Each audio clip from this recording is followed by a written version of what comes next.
Okay, so today is class TACB5 M411, TACB5 M411, and this is the fourth section of the class. And today is March the 3rd, okay? And right now we will only have here. Oh, so only have one person, Trường Anh Tuấn, and he can't hear me.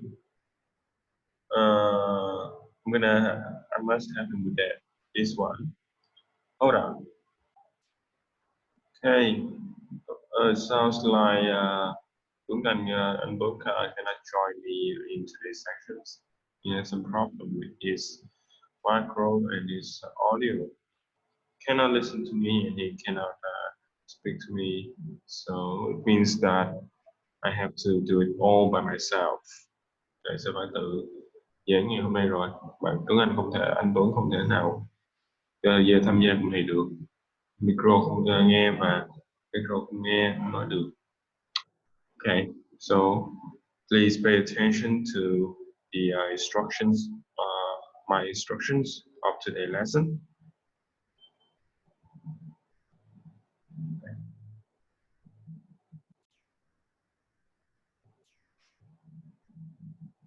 Right. Now, so today's lesson is Unit 6, Past Lives. Okay, so past life. So there's connection in two photos. We can see a photo of the past, right, and a photo of the present. Cái quá khứ, cái hiện tại. So they ask us, there's connection between the two photos. What do you think it is? Bạn nghĩ đó là cái gì? Đó.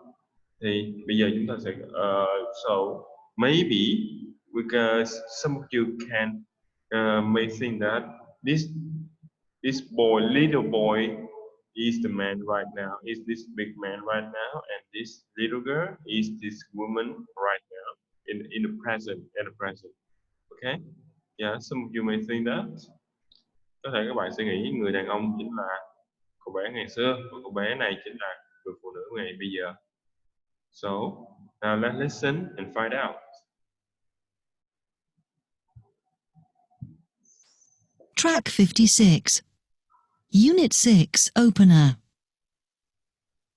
During the 1970s and 80s, Chris Porsche took lots of black and white photographs of local people in his city. 30 years later, Chris looked for the same people by putting the old photos on his website and in the newspaper. Donna and Stephen saw their photo from 1981 and they contacted Chris. It shows them as children in front of their old family house. They don't live in the house now, but they live in the same city. They returned to the street and Chris took the second photo in 2015.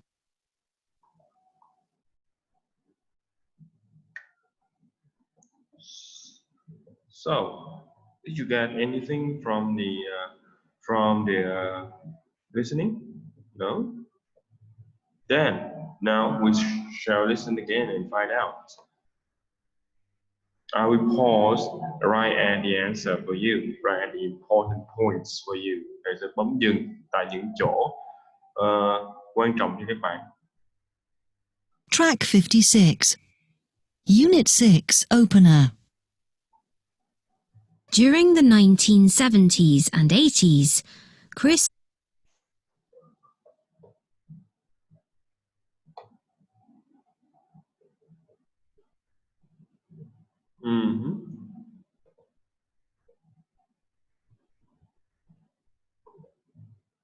During the 1970s and 80s. During the 1970s and 80s. So in number 1, in the exercise 50, in exercise 2, 70s and 80s. vào những năm 70 và 80, 70s and 80s. During the 1970s and 80s, Chris Porsche took lots of black and white photographs Cái người tên là Chris này chụp rất nhiều cảnh trắng đen, black and white photos, of local people in his city. 30 years later, bao nhiêu năm nhỉ? Chúng ta có thể nghe được là bao nhiêu năm không? 30 years later, 30 years later, 30 years later, 30 năm sau, 30 years later. Chris looked for the same people by putting the old photos on his website Ông ấy tìm ai? 30 years later, Chris looked for the same people Look for the same people. Tìm những người có người cũ, đúng không? The same people. by putting the old photos on his website Old photos on his website. Ông ấy đặt những bức ảnh cũ lên website của ông. and in the newspaper. And the newspapers. Và đặt lên trên báo. Donna and Stephen saw their photo from 1981. Donna and Stephen Donna and Stephen. Bạn nghe rất rõ đúng không nào? Donna and Stephen. Và mình có thể đoán được đấy chính là tên của hai người, nam và nữ này. Donna chắc là tên của nữ rồi. Stephen is the man's name. Okay? newspaper.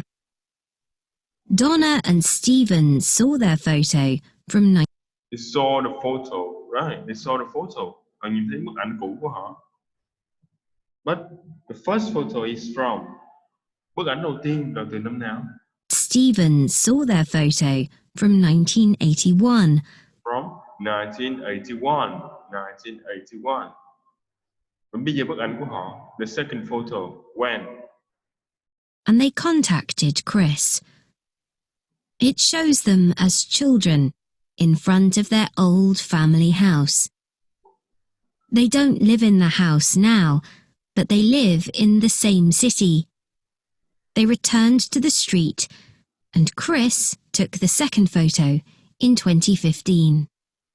Bây giờ tức là họ đã chụp lại bức ảnh cũ. Và bây giờ they took the photo of them right now. And Chris took the second photo. Chris took the second photo.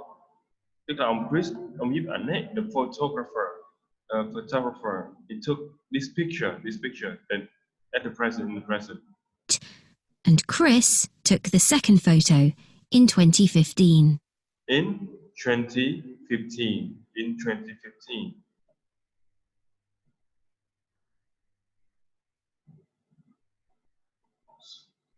So, we'll listen again, and I will open the script for you.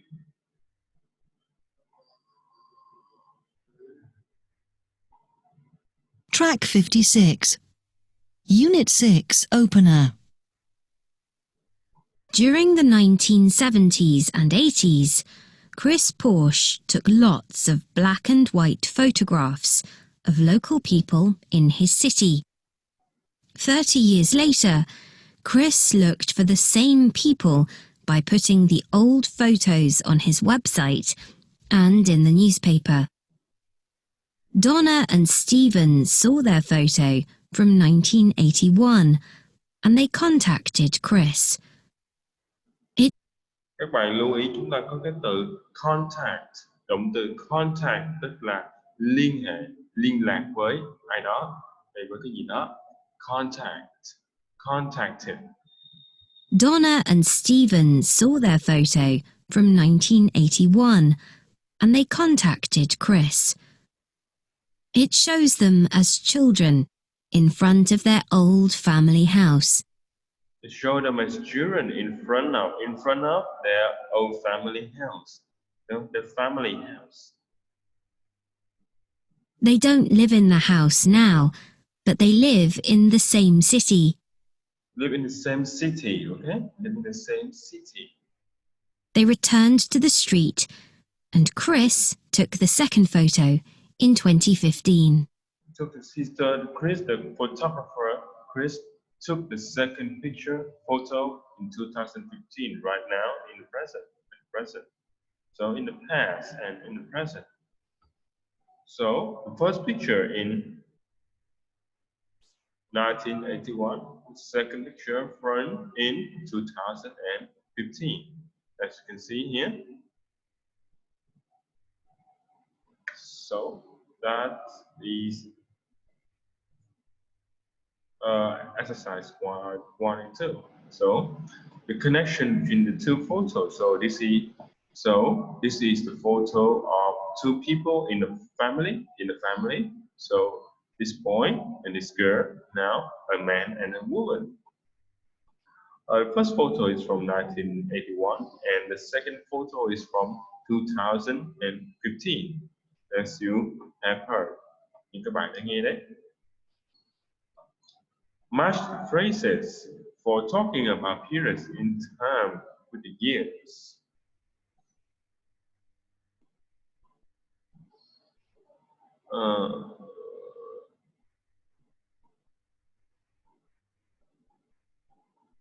I have to get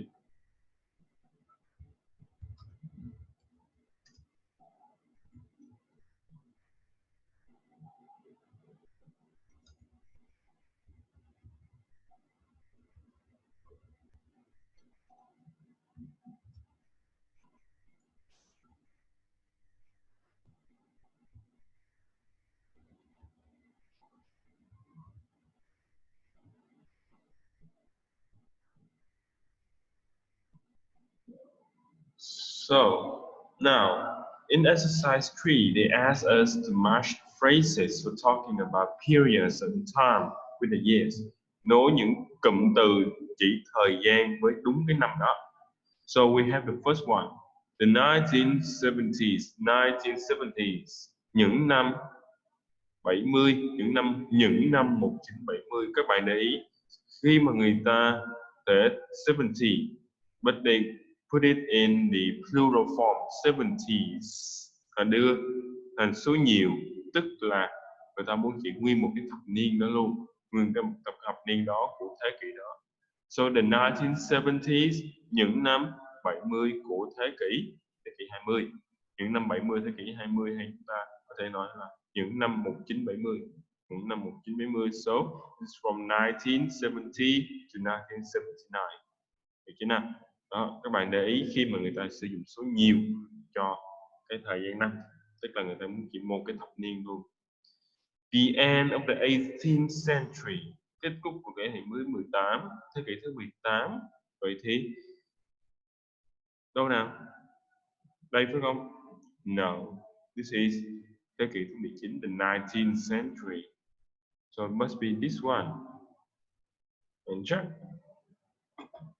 Yeah, see? Đây mới là cái thế kỷ thứ 18 của chúng ta nha. The beginning of the 21st century, bắt đầu của thế kỷ 21. Very easy for us. The 60s, just like this one, the 60, the 70, the 60, những năm 60. So, những năm 60. Yeah, the 60. Yeah. When people say the 60s, những năm 60, so we have to understand that this is the 1960s. Những năm 1960 ở đây tức là những năm 60 của thế kỷ 20 đấy nha. Ok, của thế kỷ 20. Người ta hay viết tắt, đọc tắt. Người ta sẽ không đọc là the 1960 nhiều. But they will say the 60s, and that's it. Okay, the 60s. Còn nếu như họ muốn nói là thế kỷ 60 của thế kỷ, những năm 60 của thế kỷ thứ 18, they will have to be clear about that. Họ sẽ phải nói thẳng ra luôn, họ không được nói tắt. For example, the 1860s, những năm 1860 đến 1869. Okay, but if they just say the 60s, then you have to understand this. This is the years. Okay, của thế kỷ 20. Nếu họ chỉ nói như vậy, mình phải hiểu là của thế kỷ 20 thôi. Finally, the 19th century, like I told you, 19th century, thế kỷ thứ 19, đúng không nào?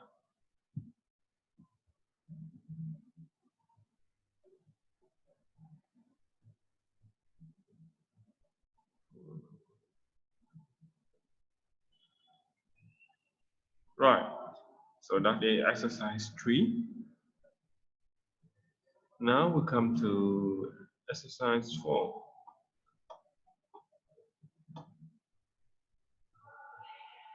Match these people and events with a period of time in exercise 3.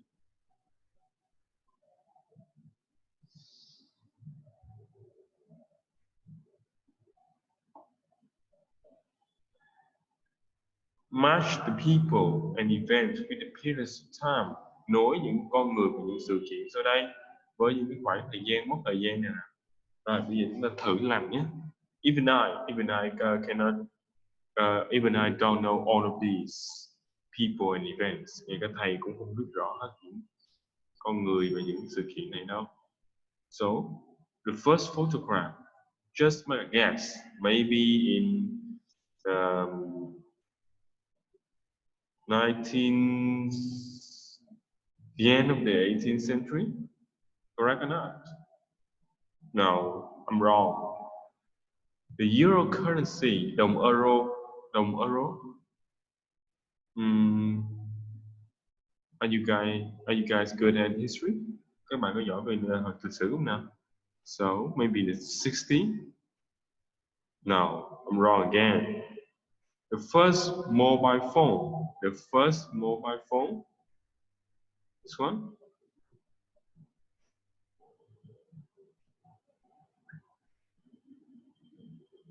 Yeah, it's correct. So the first mobile phone in the 1970s. Là di động đầu tiên. The Beatles, a very famous English band, một ban nhạc Anh rất nổi tiếng ha. English band. The Beatles, so in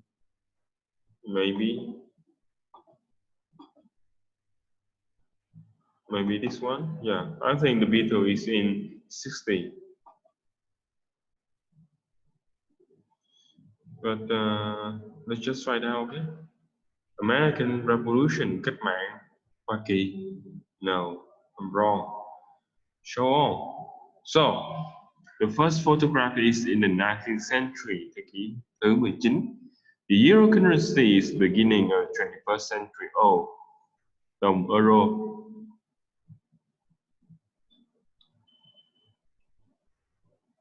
Bắt đầu của thế kỷ 21, the beginning. The first mobile phones in the 1970s, the Beatles in the 60s, yeah, and American Revolution, the end of the 18th century, cuối thế kỷ thứ 18, cách mạng Hoa Kỳ. So if you're good at history, then I think you can do this.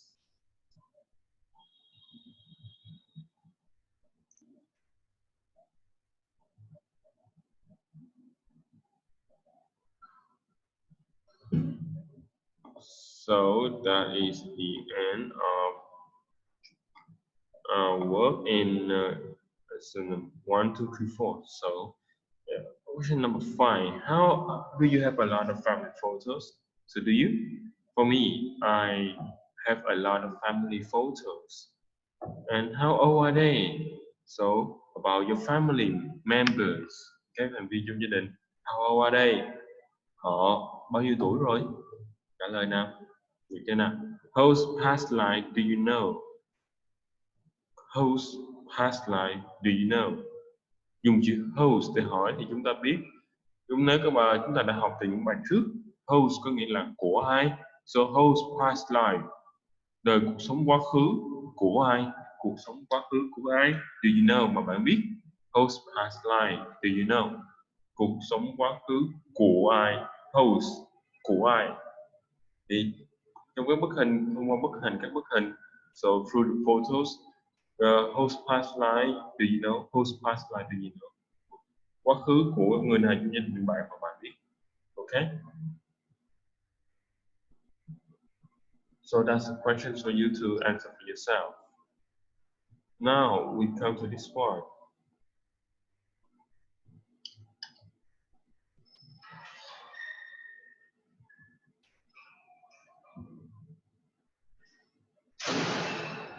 Famous 6A. Famous faces.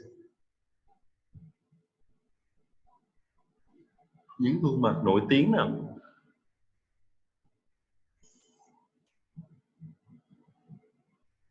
Which people and places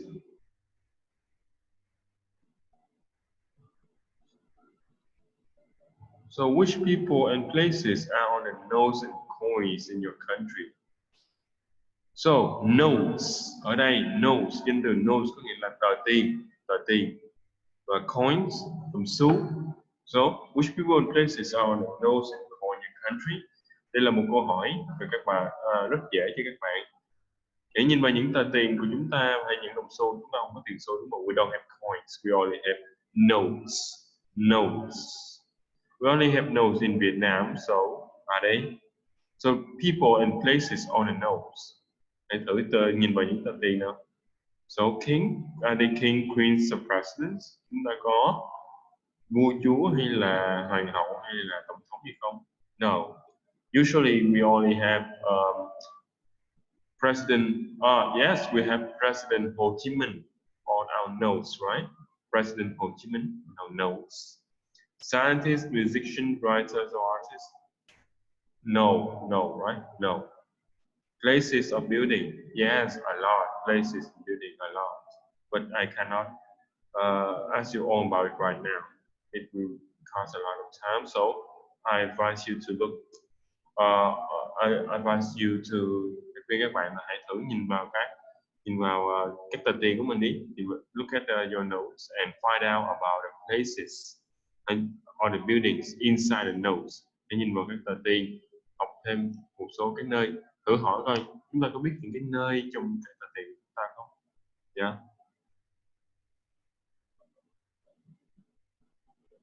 So we are going to have a reading article about faces.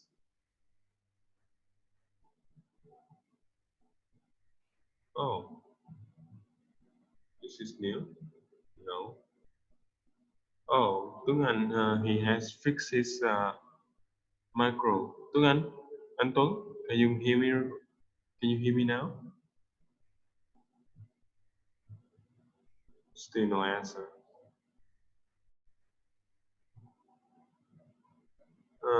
I think I just have to leave a message to him and see what I can do.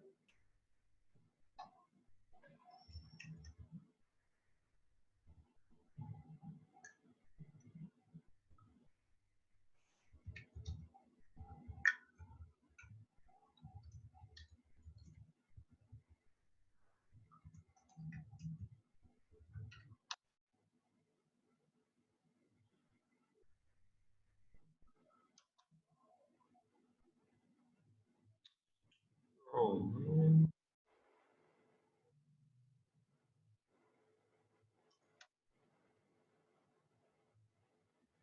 Okay, I'll go back to our work. So we are going to have a reading article about faces and places on money. Những nơi chốn và những khuôn mặt người rất là tiền. Okay, but before we do that, let's just look at so match the paragraphs with the pictures. They ask us to match the paragraphs 1 to 3 with the pictures from A to C. Yêu cầu chúng ta hãy nhìn vào các tờ tiền, coi đoạn văn nào nối với tờ tiền nào.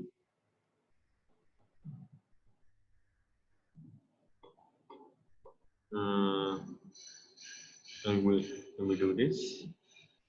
I think we can do this. Yeah, very good. Now, bây giờ chúng ta chỉ cần bây giờ we look at the picture first. A man and a woman, right? A man and a woman. Very strange to you, right? Rất lạ với các bạn đúng không? Yeah, as you can see, 5 euro, tiền châu Âu rồi, tiền châu Âu euro. And here, a very famous face in one of the very famous notes. Một khuôn mặt rất nổi tiếng trong một tờ tiền rất nổi tiếng. Các bạn chắc chắn không biết được rồi đúng không nào? The US dollar, tiền đô la. của Mỹ, yeah, the US dollar. So George Washington was the first president of the United States of America. George Washington, chắc chắn các bạn đều biết vị tổng thống nổi tiếng này. First president, tổng thống đầu tiên của Hoa Kỳ, United States of America or the US or the USA, right? Và rõ ràng chúng ta có thể đối ngay được chính là bạn C. Không vừa đọc nhiều chúng ta cũng biết đúng không nào? C. Rồi bây giờ cái việc của chúng ta ở đây chỉ là nối hình ảnh với các tờ tiền thôi, chưa làm gì khác nhé. On January 1, 2002, there was a new currency in Europe. Có một cái mệnh giá tiền, tiền tệ, có một loại tiền tệ, currency. Chúng ta có danh từ currency là tiền tệ. There was a new currency in Europe, the euro. So must be very easy, B. And so CB, so this should be A, right? But this is the currency, this is the note of what country? Đây là tờ tiền của nước nào? Chúng ta chưa biết chắc chắn phải là A thôi. CBA. Coi nước nào nhìn ở đây. Mexico. Nhìn ở đây thì chúng ta có thể thấy rõ ràng cái nước Mexico đúng nào? Mexico. Okay, Mexico. Right. So that is the and of course we have them all correct. Okay, but now let's go back to our work for more exercises.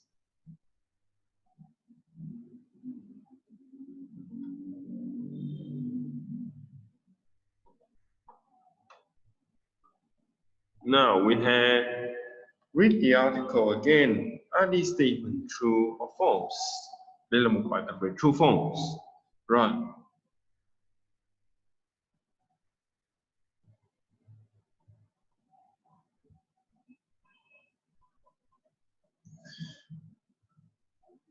Rồi để làm lại bài tập này thì chúng ta sẽ sử dụng chúng ta có rất nhiều phương pháp để sử dụng để giải bài tập true false.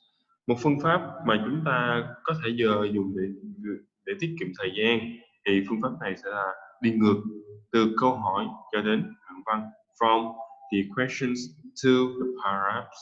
Ok, từ câu hỏi cho đến đoạn văn. Đây là một phương pháp giải có lợi thế là về thời gian, nó sẽ cho chúng ta lợi thế về thời gian.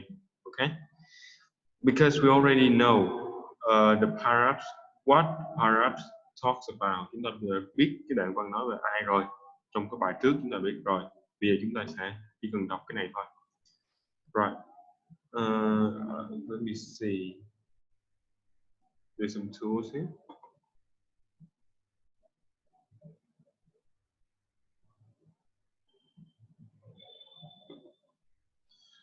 Now, George Washington. Nói về George Washington.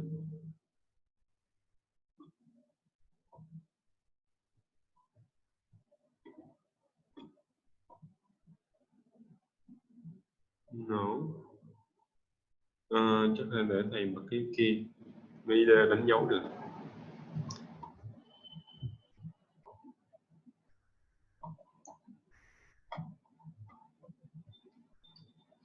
Cái công cụ ở đây. Yeah, highlighter. So George Washington was an American president. We're talking about George Washington now.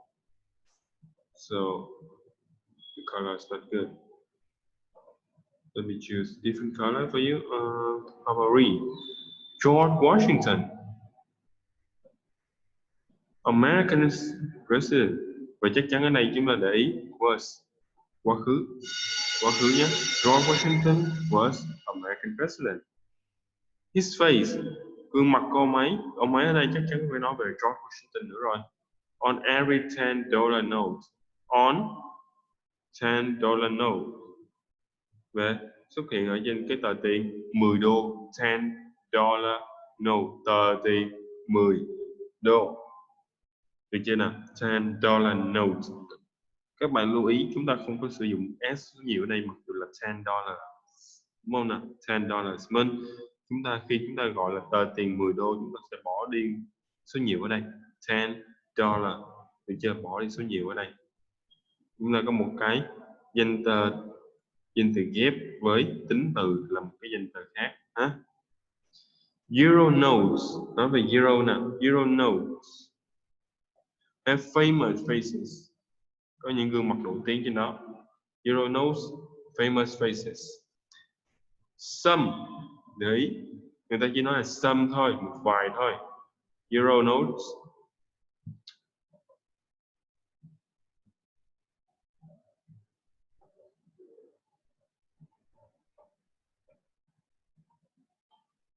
Have picture of cities, hình ảnh về các thành phố. Some euro note pictures of cities.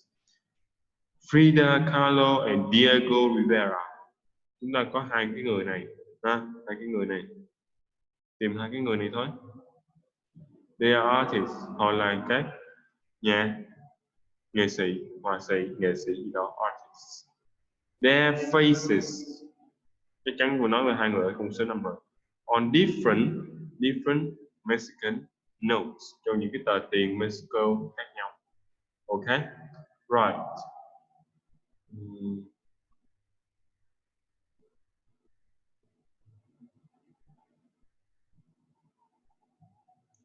Oh, hello Tuấn Anh. Can you listen to me right now? Say something, just say something. Thử nói cái gì đi. It's not working.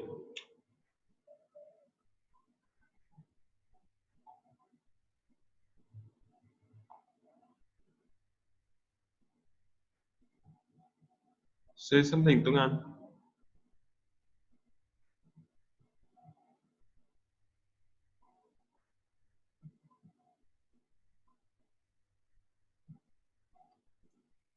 You can hear me now.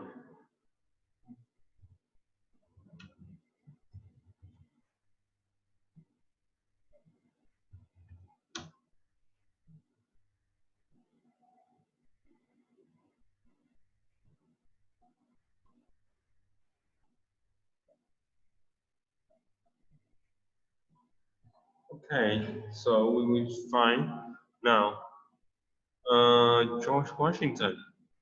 So in the first sentence, George Washington was the first president of the United States.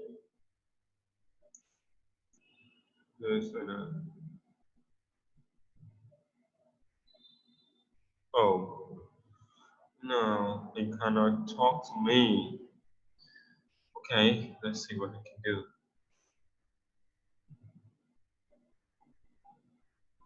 Okay, so so I will leave you guys 3 minutes to finish this one.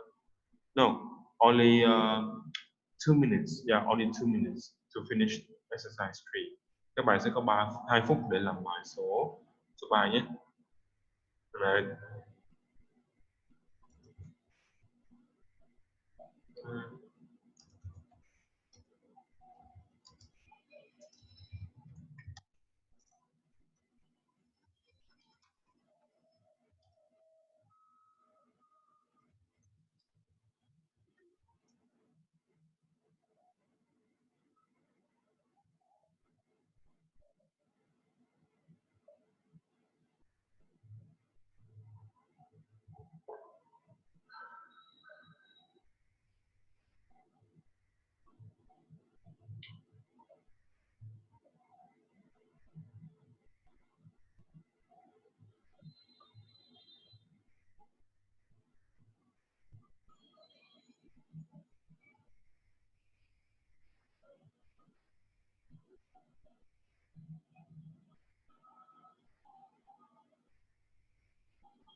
Okay. Now, before I give you the answers of this exercise, first, Anton, can you give me the answer of exercise of this exercise 3? Bạn có thể cho thầy biết cái đáp án của bài bài số 3 không?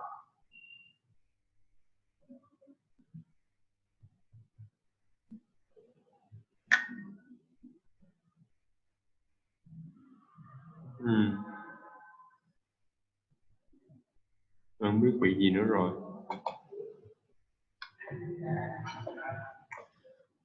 Okay. I shouldn't waste too much time here. So I'm gonna, okay, so it's on me then.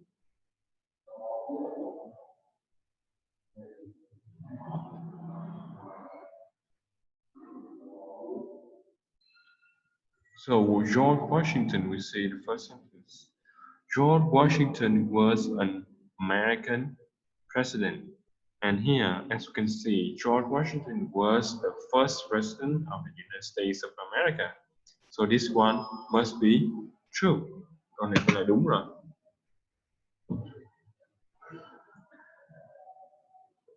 His face is on every $10 note. Tìm tờ tiền 10 đô. Tìm nào. His face on the US $1. So 1, not 10. So it must be false. See? Euro notes have famous faces on them. Euro. Famous faces. Tìm cái danh từ famous faces nào. Here, the new notes, different tradition. There weren't any famous people on the notes. Không có một người nổi tiếng nào trên các tờ tiền. There weren't any. There weren't any. See? Famous people. So, we must be false. See? 4. Some Euro notes a picture city. They were city. Different times, building from different times and places. Có hình ảnh các tòa nhà, buildings, từ những thời điểm khác nhau, những nơi khác nhau. Chứ không có nói là cities, cái này khác nha. Không hề nhắc đến chữ cities nào ở đây, chỉ nói là các nơi mà thôi. So it can be a lot of places, có thể là rất nhiều nơi. Okay, so this is it's also false. Không được nói tới. Frida Kahlo and Diego Rivera were artists. Họ có phải là artist không?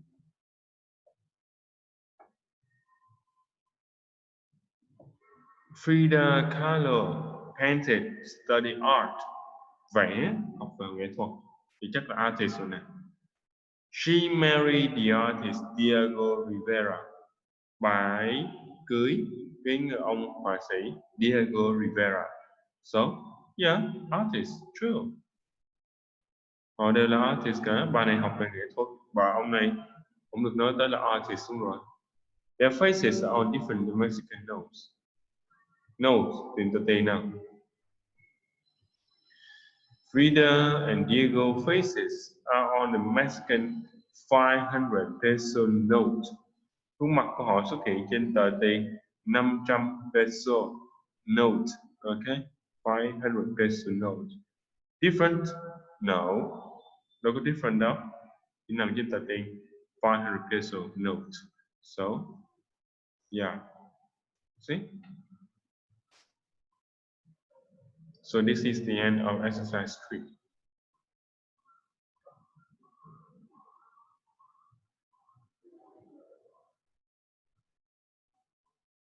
Now, for grammar, words and verb.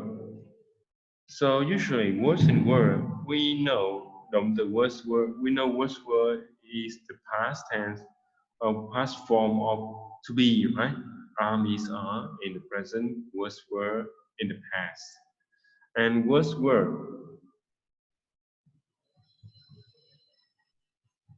Now, we use was and were to talk about the past, of course.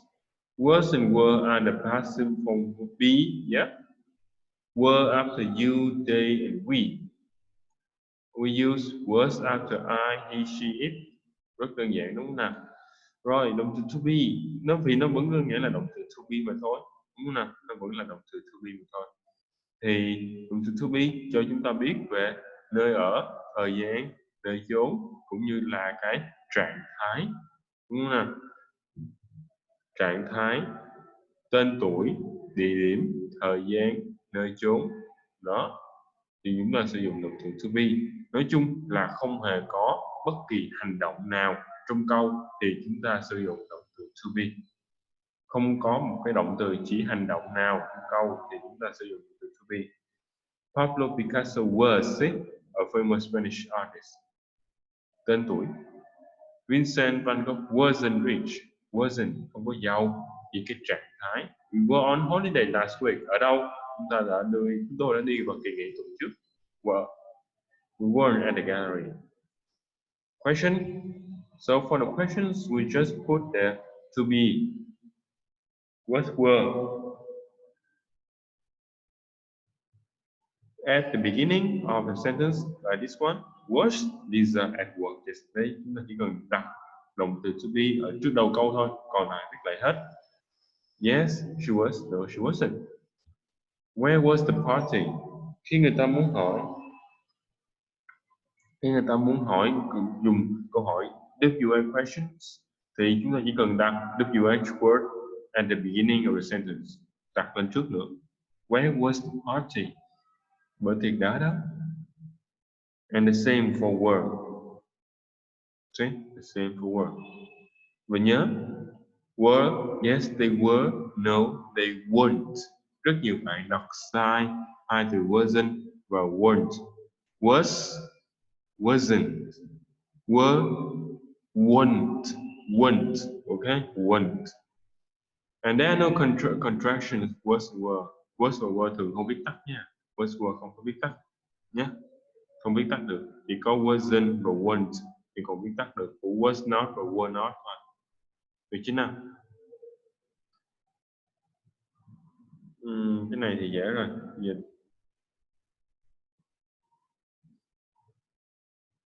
exercise một chút ha, chúng ta luyện tập một chút với phần này. Trong phần này của các bạn là ở trang 169, page 169.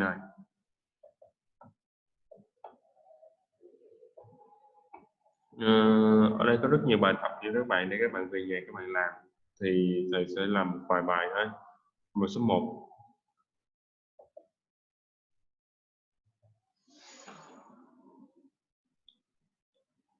Nhớ nha, trang 169. So, he was a word for this one. So, was I was. The bus, xe buýt chính là he, she, it, nó, đúng không nào? So was. No, it was, wasn't. Many people, rất nhiều người, nhiều, were. The tickets were. Clyde and Sarah, 2 people, were. We were. And you were. All right, so this exercise, this one. Nhớ ha, thì chúng ta ở trang 168 và trang 169 nha. Trang 168, 169, this one. Ok.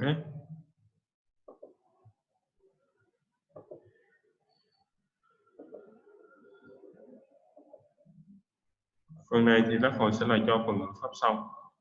Ok. Now, I would like you to move back to our work.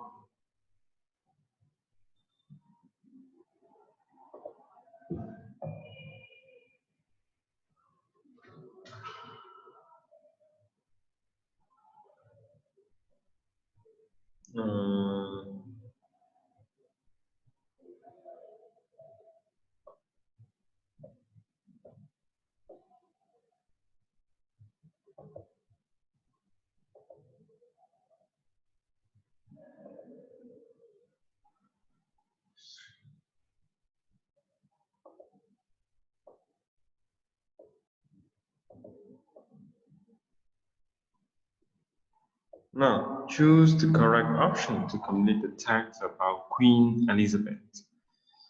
Nữ hoàng Elizabeth, chắc các bạn cũng biết bài này chắc là ở nước ở bên Anh rồi ha.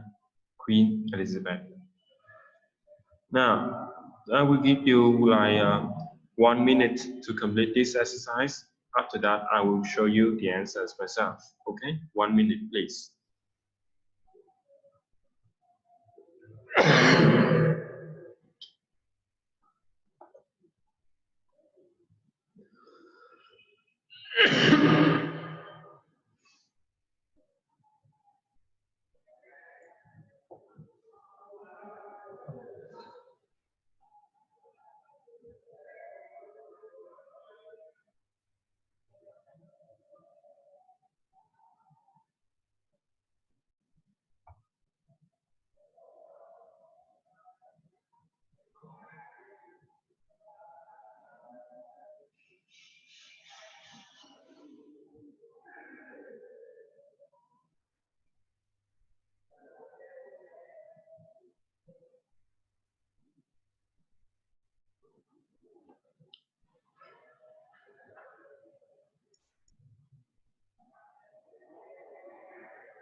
Right, now,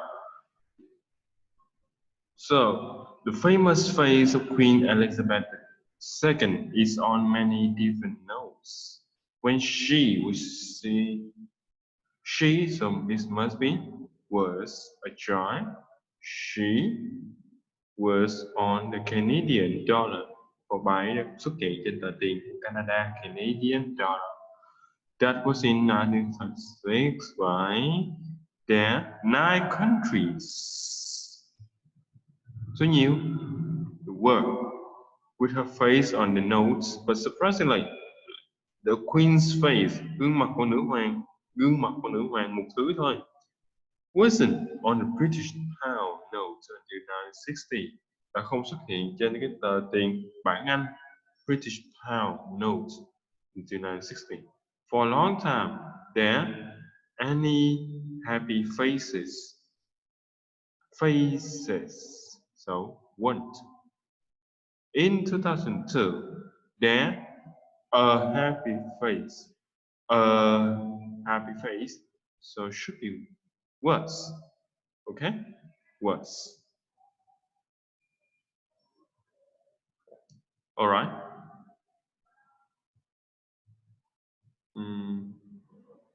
Sharing. Yeah, still sharing. Okay, now let's move to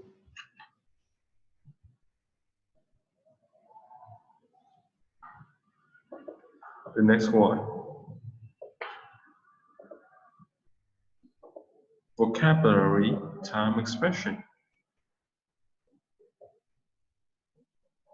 Number this time expression in order from past to present. Hãy đặt những cái thầy bấm vào phần này để nó dễ cho các bạn nhé. Number this expression time in order from past to present. Nó muốn mình đặt thứ tự từ quá khứ cho đến tương lai hiện tại, từ quá khứ cho đến hiện tại. When I was a child, khi tôi còn nhỏ, during the 19th century, từ thế kỷ thứ 19, yesterday, the 60th, last Monday evening, before the 18th century, trước thế kỷ 18. In 1979, this morning, last March, on January 1st, 2000, a week ago. Rồi, là xưa nhất là nào ta? Chúng ta thấy có 19th century, but this is the 18th century. Maybe this one, but we have also this one. 1799. 1799 is in what university? In what century? Thế kỷ thứ mấy nhỉ? Cuối thế kỷ 18 đúng không nào? Cuối thế kỷ 18 rồi. So this must be the first one. Before the 18th century. Then in 1799, during the 19th century. Có gì nữa nào? 2000. 1 tháng 1 năm 2000. I'm sorry, bậy rồi. The 60 chứ hả? The 60 chứ. So this one, the 60, những năm 60 của thế kỷ 20, năm 2000. Rồi. When I was a child, khi tôi còn nhỏ, đúng không nào? Yesterday, hôm qua, this morning, sáng nay, last March, tháng 3 trước, last Monday evening, a week ago. Xưa nhất là nào nhỉ? Last March. Tiếp tục. A week ago, last Monday evening, yesterday, and this morning, hôm qua, sáng nay.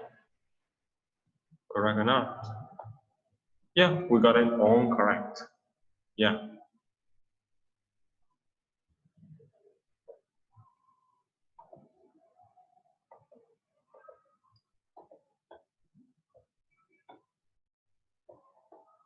Right, what's questions with this word? I see. Then work in pairs.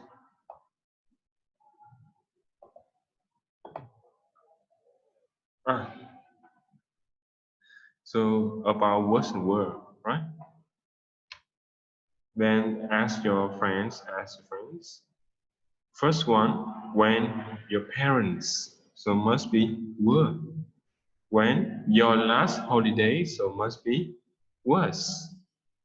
When you, so you, where were you? Can't be where was you, right? Không thể nào là was được. What month, tháng nào? So only one you born in. Bạn sinh ra vào tháng nào? Just one month. So was who? Some famous people. Here we have some famous people. So must be were.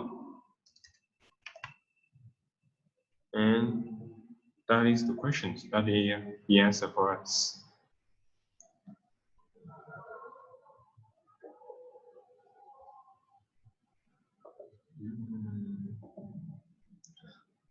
And for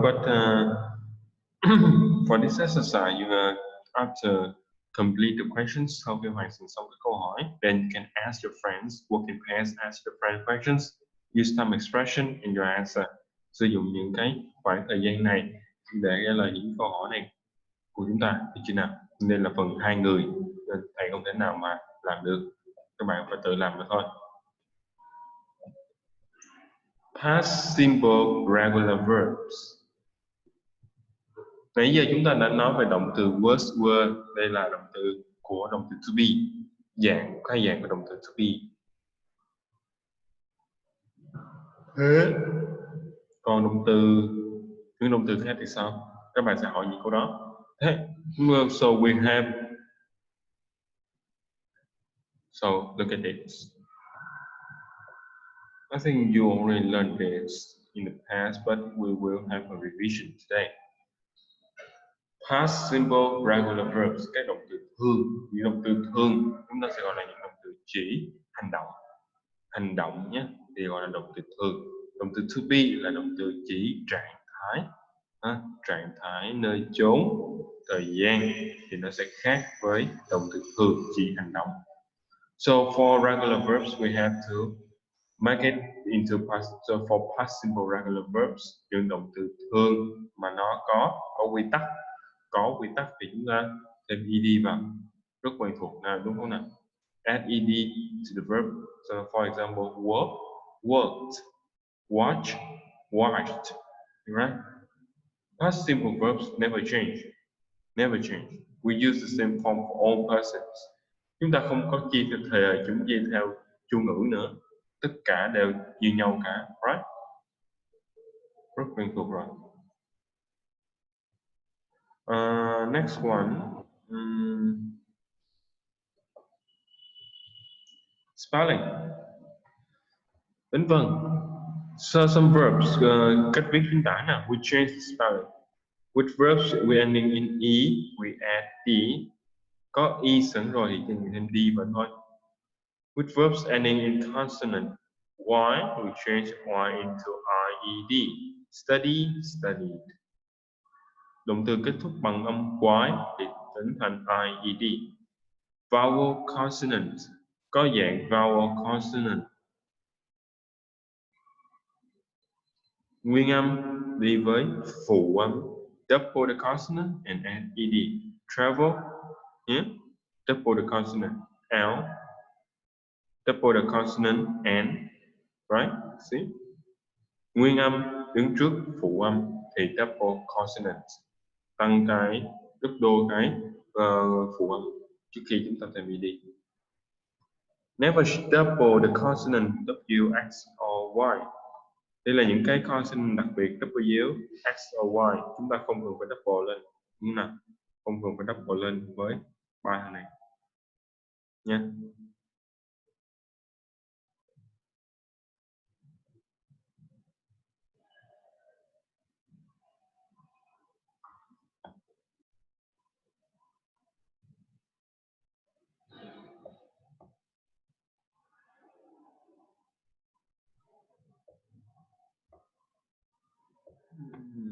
Okay, so now we do this exercise first.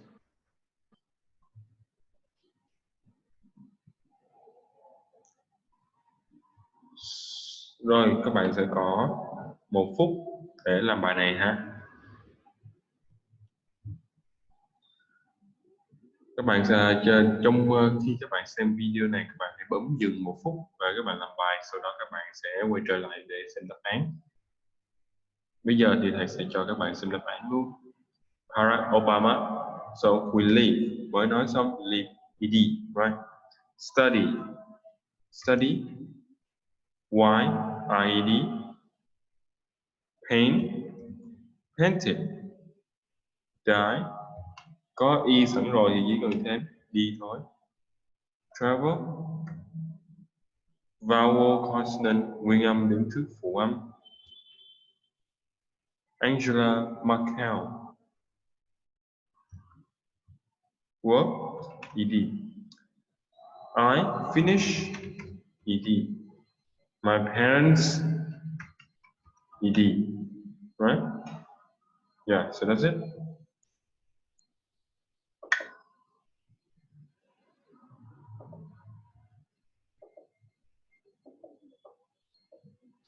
Rồi, các bạn, một số bạn sẽ hỏi thầy câu này.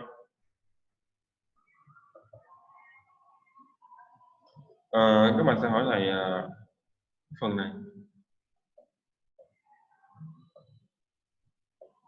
Thì vowel, consonant, vowel thầy đã nói là nguyên âm và consonant là phụ âm.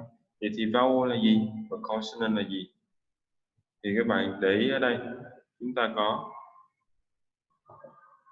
hãy nhìn cái nốt ở trên này nhé. Vowel thì chúng ta sẽ có u, e, o, i, i. Chúng ta sẽ có, we have 5 vowels, u, e, o, i, i. The rest is consonants.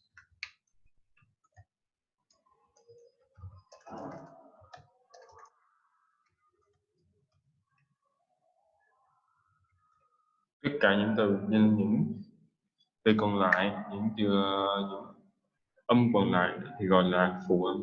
Còn tất cả u, e, o, i, vowels, nguyên âm, phụ âm, được chưa nào? Để không ngờ các bạn quên.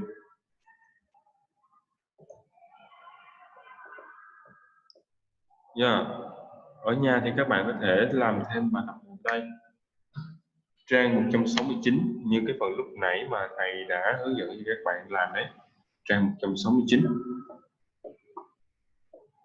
Write R after the verb if it is regular, I if it is irregular. Về những động từ nào? Rồi, thôi nào. Đầu tiên thì chúng ta có bài tập số 3 này, bài tập số 2 biến đổi thành past cho các động từ.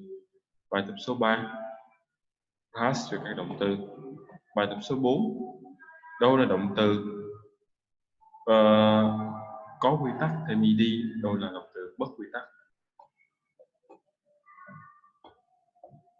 Bài số 5 past simple sentences, viết lại các past simple sentences cho các câu này, past simple questions cho các câu này, và cuối cùng hoàn thành đoạn hội thoại này. Ok, rồi bây giờ chúng ta sẽ đi qua, thầy sẽ đi nhanh cái đoạn này. Ở nhà các bạn sẽ xem ca tự làm cái này, sau đó các bạn mới bật cái đáp án lên nhé.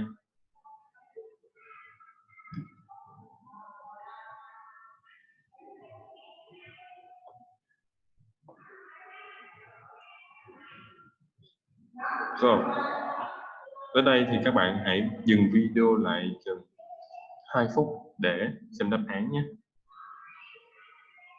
Và bây giờ là đáp án của chúng ta.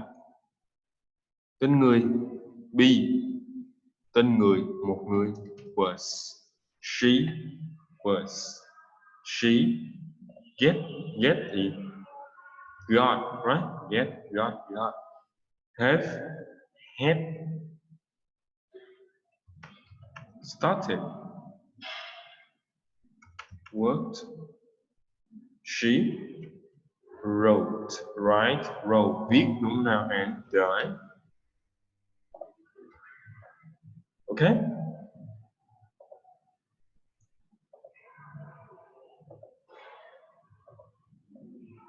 Next one, we have this exercise. Go, went, grow, grew,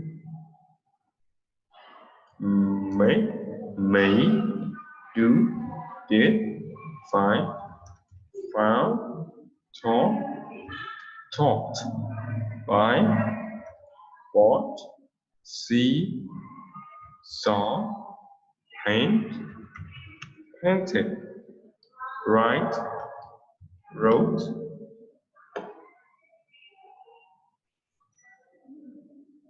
read, read. Bất quy tắc đúng không nào? Read, read. Move, mood. Have, had, meet, met, listen, listened. Okay?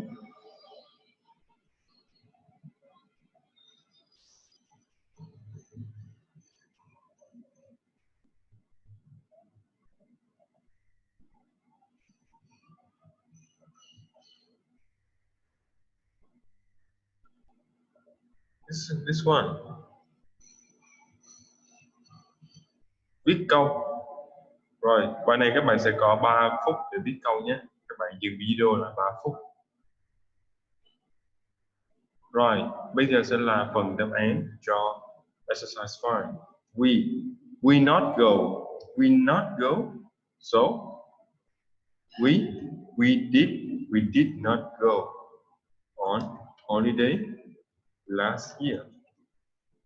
Phủ định của động từ thường thì chúng ta sẽ sử dụng trợ động từ, đúng không? Phủ định của động từ thường chỉ hành động thì phải dùng trợ động từ. Trong quá khứ thì dùng did, thêm did vào. Magda also did not like the film. They lived in the USA for 10 years. Viết lại đó. Mike made a big mistake. She buy regular verbs, so we must use did not buy a ticket. Finally, I spoke to Ben this morning. See?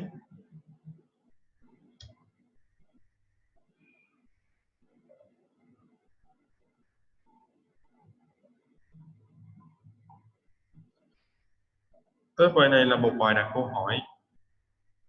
So you must make questions, okay? Right, 3 minutes for you to write down your answers. Bạn sẽ dừng băng lại trong 3 phút để làm bài này nhé.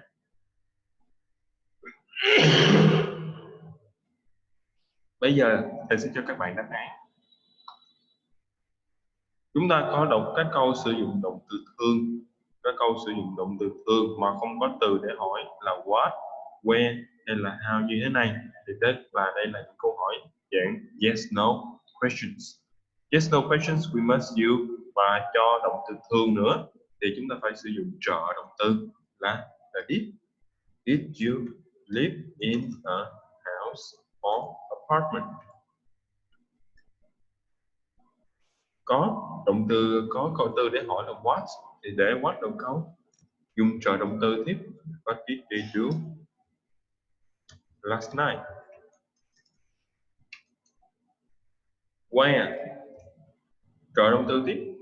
Answer, study, viết lại. Không có từ để hỏi hay là như là what or where thì là câu hỏi yes no. Câu hỏi yes no trong quá khứ dựa mà của động từ thường. Did you watch the football game last night?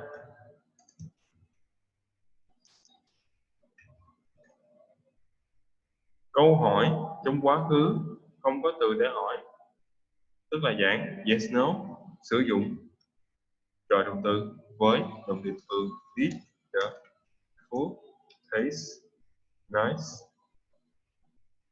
Có từ để hỏi, viết lại trợ động từ để viết lại tất cả để house.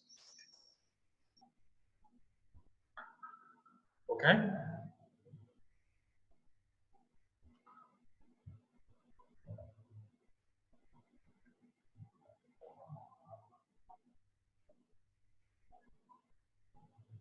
For 7.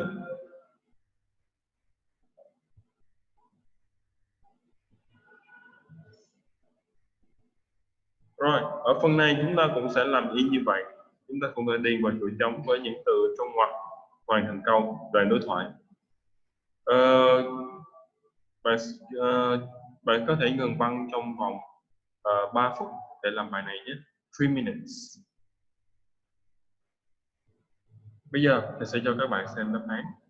What, thấy có what, thấy có do, trợ động từ ngay. What did you do? I visited là visited đúng không? Visited. Not no, thấy có động từ thường, cứ động từ thường trợ động từ ngay. Did not know. I grow, quá khứ. I grew.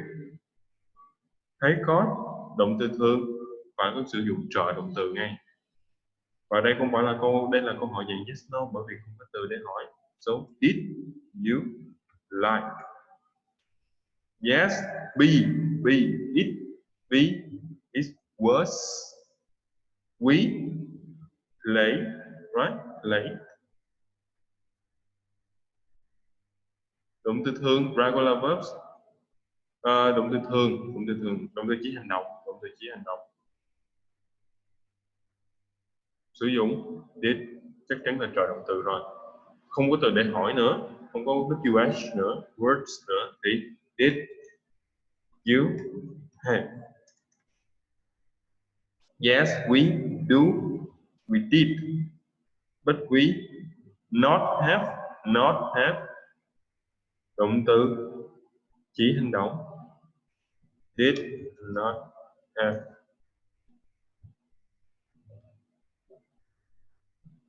Because our farm not be. Phủ định của be. Mà bây giờ chúng ta sẽ thấy our farm là it, đúng không nào? Nó, cái trang trại của chúng tôi, nó thì chắc chắn phải là was rồi, chứ không thể nào là were được. Be mà. Rồi, was gì? Was not. See? Was not, wasn't.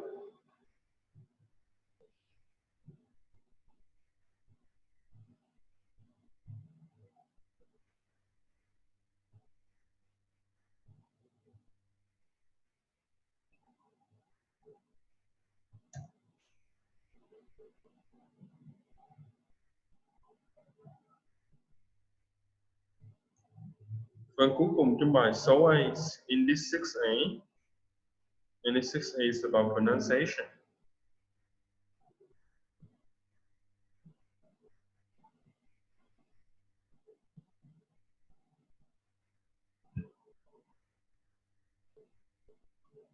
Sometimes ed adds an extra syllable to verbs in the past simple. Khi chúng ta thêm cái từ ed này thì nó sẽ thêm một cái âm khi chúng ta đọc. Listen to these regular verbs and write the number of syllables. Hãy nghe những cái cách người ta đọc những cái từ, động từ đơ, từ thương này và động từ quá khứ này và coi có bao nhiêu âm bạn nghe. Thì, for example là live, or paint, một âm. Leave cũng một thôi, leave. This one, painted, okay, painted too. So like, one, want, one, walk, one, stop, one, play, one, but visit, so two, travel, two.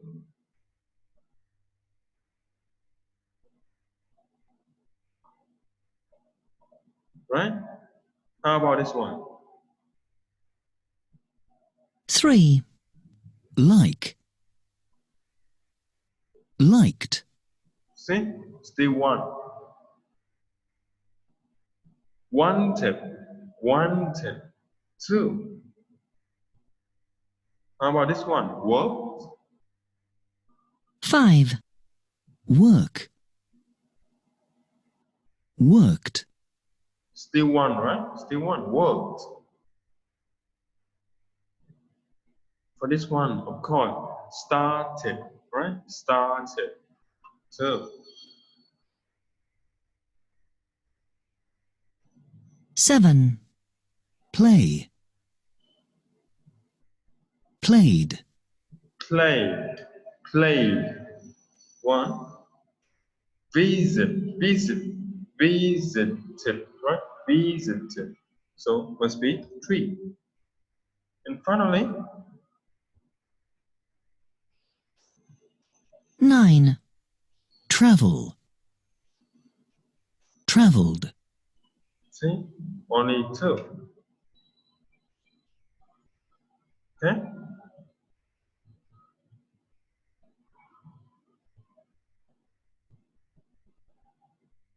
And one last thing. Hãy về nhà và luyện đọc những cái từ này cho thầy nhé. Về nhà và luyện đọc những từ này cho thầy. I will. So thầy sẽ làm mẫu. I will give you a sample. Các bạn sẽ về nhà và luyện đọc lại những cái từ này cho nó quen cách đọc các động từ ed nhé.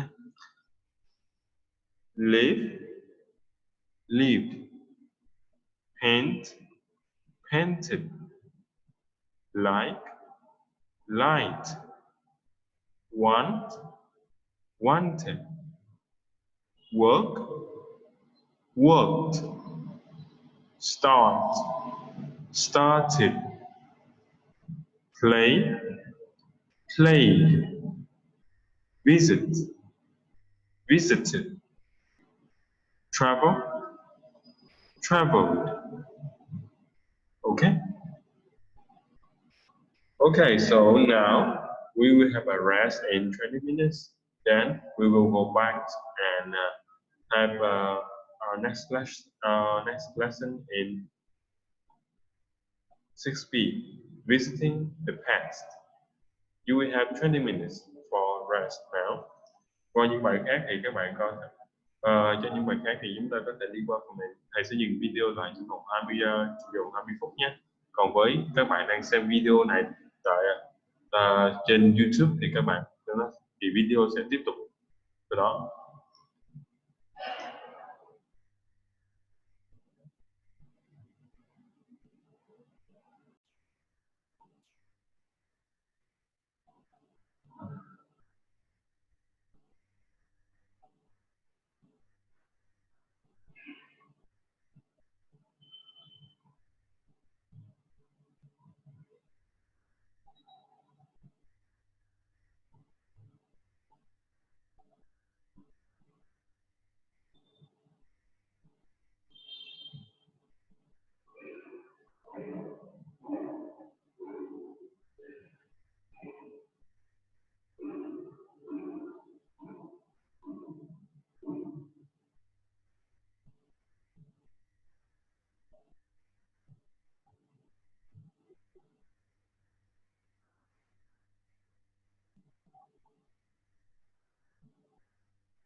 Okay, welcome back everyone. So this is the second part of lesson today. Now, let's us continue this one.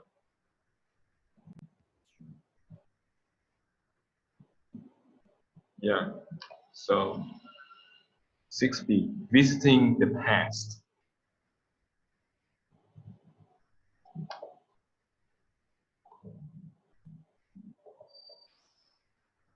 So look at the two photos.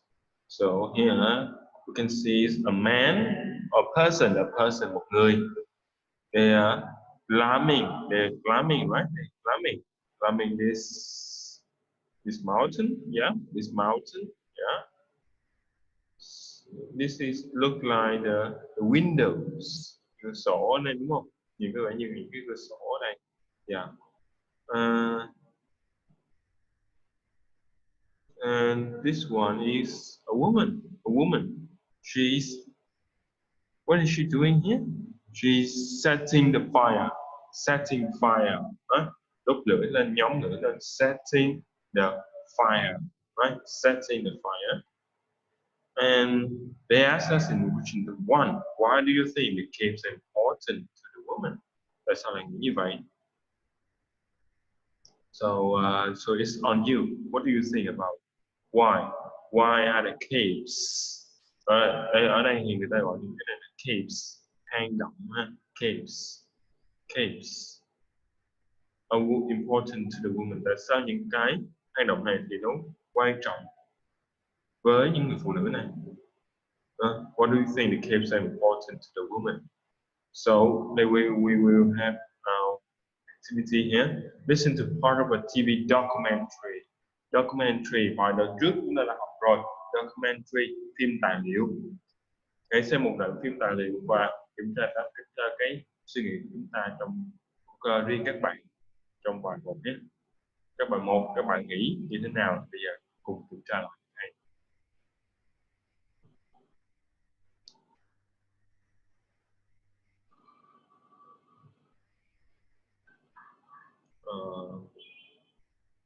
No, I think this is better.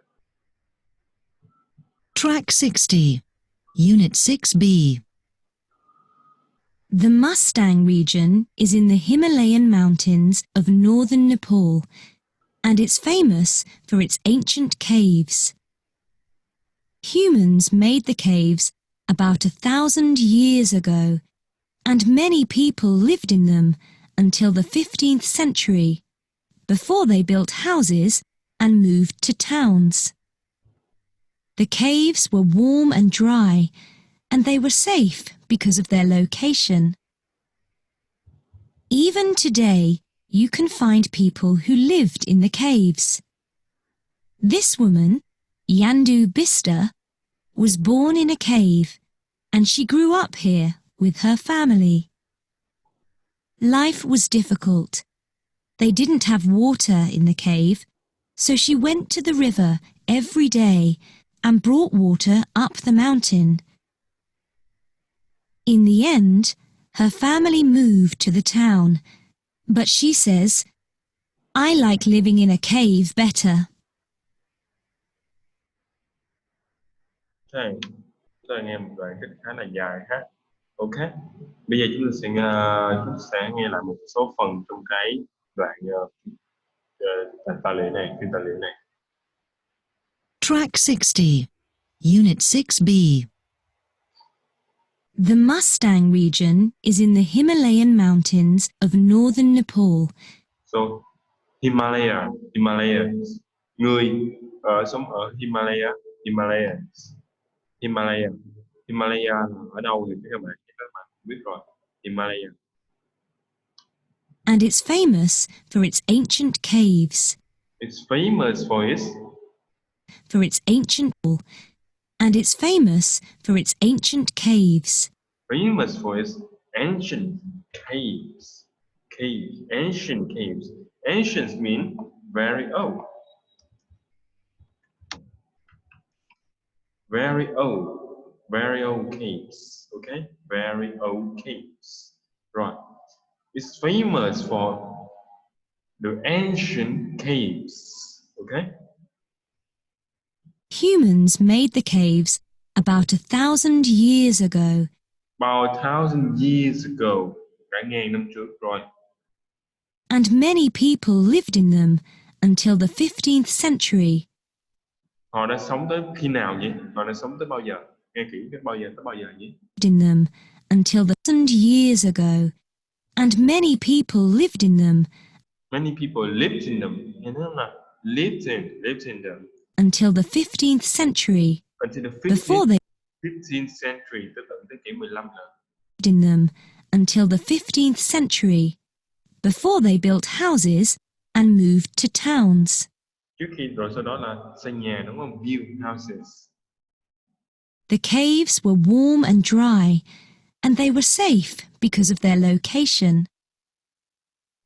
Even today, you can find people who lived in the caves. Ngày nay có người sống ở trong những cái hang động này không? Location. Even today, thậm chí tới ngày hôm nay là even today. You can find people who lived in the caves. Find people who live in the caves. Chúng ta vẫn có người sống ở trong hang động á. Lives in the Even today, you can find people who lived in the caves. This woman, Yandu Bista, was born in a cave, and she grew up here with her family. Life was difficult. They didn't have water in the cave, so she went to the river every day and brought water up the mountain. In the end, Vậy tức là người phụ nữ này vẫn còn sống ở trong hang động, đúng không nào? So, bây giờ thì vậy chúng ta đã trả lời được tới đây, thì chúng ta đã trả lời được cho câu hỏi số 1 lúc nãy rồi.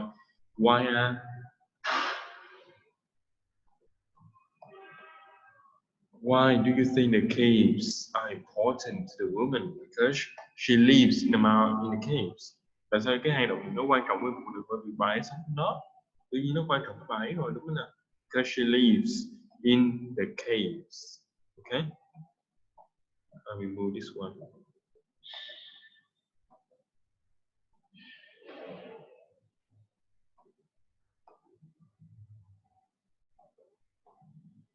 This one should be moved here. Just turn this off. For this one. Okay. Right. Đó. Bây giờ thì chúng ta sẽ nghe lại một lần nữa và thầy sẽ cần các bạn bắt từ. Chúng ta sẽ bắt một số từ từ câu số 1 đến câu số 6 này. Ok. Và sau chúng ta sẽ nghe lại thêm một lần nữa để chốt đáp án và để học thêm từ mới. The caves. Listen again. Complete the sentences with a word from a documentary. With a word, only one word. Một từ duy nhất mà thôi. The caves are in the Mustang region of northern. Những cái hang này ở cái vùng Mustang of North, ở phía bắc ở đâu? Of North.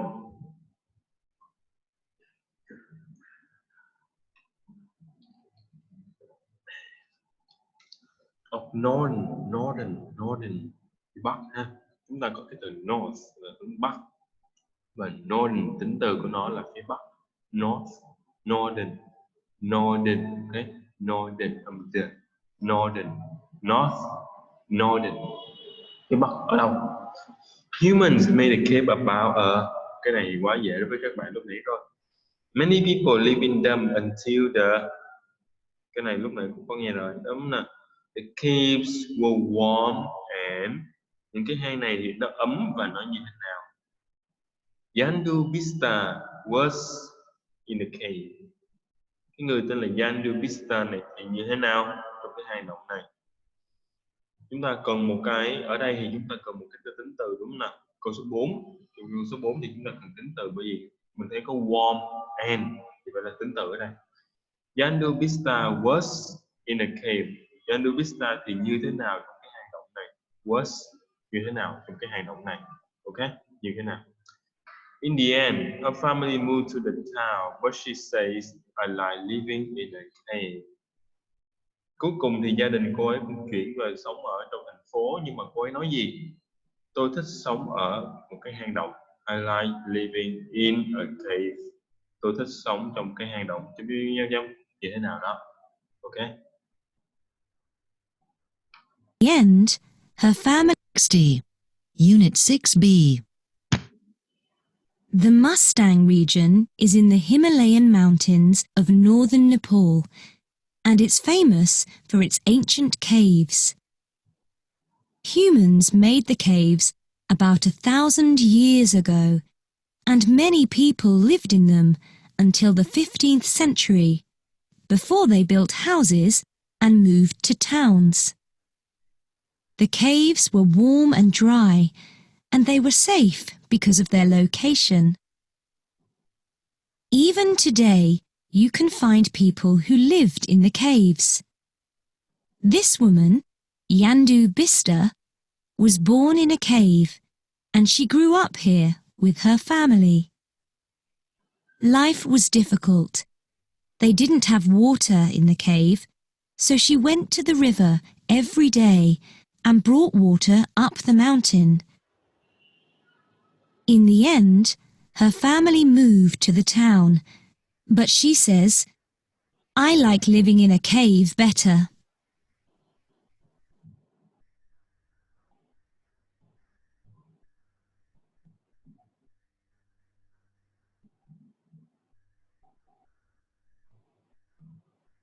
Okay, so that is our work for exercise 3. Now,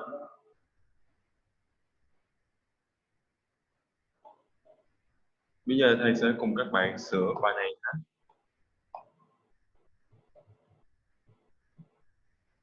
Track 60. Unit 6B. The Mustang region is in the Himalayan mountains of northern Nepal, and it's famous for its of northern Nepal. Chúng ta mới nghe cái gì đấy? The Mustang region is in the Himalayan mountains of northern Nepal. Of northern Nepal. Nepal. Nepal. Where's Nepal? Nepal. Nepal. Đất nước Nepal đó. Thì in English we pronounce it as Nepal. Okay? Nepal. Nepal. Nepal. And it's famous for its ancient caves. Humans made the caves about 1,000 years ago. A thousand years ago. See? 1,000 years ago. Very clear, right? Made the caves about 1,000 years ago, and many people lived in them until the 15th century. Until the And many people lived in them until the 15th century. 15th century. Vậy đúng không? Sai. Vì sao sai? Đó là bởi vì chúng ta cần các bạn lưu ý với thế kỷ thì bắt buộc chúng ta sẽ phải sử dụng số đếm 15th, chứ không phải là số thứ tự chứ không phải số đếm. 15th, thế kỷ thứ 15, 15th century, là 15, okay? So this, hãy cẩn thận với thế kỷ bắt buộc phải sử dụng số thứ tự. Before they built houses and moved to towns. The caves were warm and dry, and What is it there? caves were warm and dry. The caves were warm and Caves were warm and dry. and dry. See, dry. And they were safe because of their location. Even today, you can find people who lived in the caves. This woman, Yandu Bista, was born in a cave. She was Was born in a cave. was born in a cave. Born được sinh ra đúng không nào? Chúng ta có tính từ born được sinh ra. And she grew up here with her family. Life was difficult. They didn't have water in the cave, so she went to the river every day and brought water up the mountain. In the end, her family moved to the town, but she says, "I like living in a cave better." Living in a cave better. I like living in a cave. I like living in a cave better. In a cave better. Okay. Tôi thích sống ở trong cái tôi thích I like live in a cave better. Tôi thích sống ở trong cái hang động hơn, thích sống hơn. I like something better. Ở đây chúng ta có một cái định ngữ pháp khá là thú vị mà các bạn có thể lưu ý. No, this one. This is là định ngữ pháp này. Chúng ta trở lại bài học của chúng ta nhé. Còn đây là toàn bộ cái bài nghe nãy giờ. Okay. Khi các bạn coi băng ghi hình thì các bạn có thể bật lại cái phần này để các bạn nghe lại, không sao cả. Bật lại cái nãy giờ chúng ta nghe. Ở đây thì chúng ta thầy muốn nói đến một định ngữ pháp này. I like better. Tôi thích cái gì đó hơn. I like better. Thì ở đây chúng ta có thể sử dụng danh từ or verbing. Yeah. In this one, I like something better. I like doing better. Thích làm cái gì đó hơn, thích cái gì đó hơn. For example, I like orange juice better. Tôi thích nước cam hơn. Or I like swimming better. Tôi thích bơi hơn. Chứ nào? Đó, thích hơn. Like something better. Đó, điểm ngữ pháp này chỉ như vậy mà thôi. Đằng sau like là danh từ.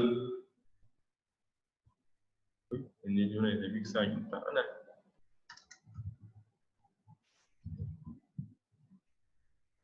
Hoặc là động từ put in. Được chưa nào? Rồi, các bạn hãy lưu ý từ này nhé.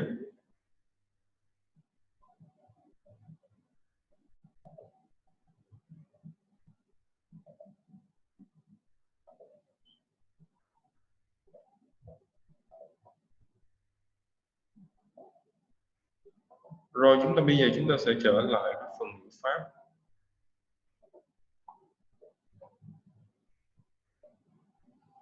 Phần ngữ pháp thì chúng ta sẽ ở đây. Past simple irregular verbs, động từ bất quy tắc của các động từ bất quy tắc trong quá khứ với các động từ bất quy tắc. Mà quá khứ của cái động từ bất quy tắc chỉ có một quy tắc duy nhất thôi là học thuộc. Đó là những động từ mà không thể nào thêm được với ed. We cannot add ed in the end at the end of the verbs. We must change the word, okay, into its irregular past form. Irregular form for all persons. I had, you had, they had, okay, and we must learn them by heart. There's no other way. Không còn cách nào khác ngoài học thuộc. Past simple negatives, phủ định, didn't, trở về động từ thường, trở về infinitive form, trở về động từ thường, didn't, động từ thường. Rất đơn giản đúng không nào? This is wrong. See, this is wrong. We didn't visit it. It's wrong. We didn't visit. Questions. Động từ thường. Không có từ để hỏi. Thêm trợ động từ vào. Yes, I did. No, I didn't. Yes, she did. No, she didn't. Có từ để hỏi, để ra ngay đằng trước trợ động từ. Where did you go? Bạn đã đi đâu? Đó, vậy thôi. Câu hỏi yes no có động từ thường thêm trợ động từ vào đầu câu xong. Ok. For short answer, did, didn't. Yeah. Yes. Did you build this house? Bạn đã xây căn nhà này đúng không? We don't say yes we built. Chúng ta không nói như vậy. Yes we did. Đó. Did, didn't. Okay. Very easy, right?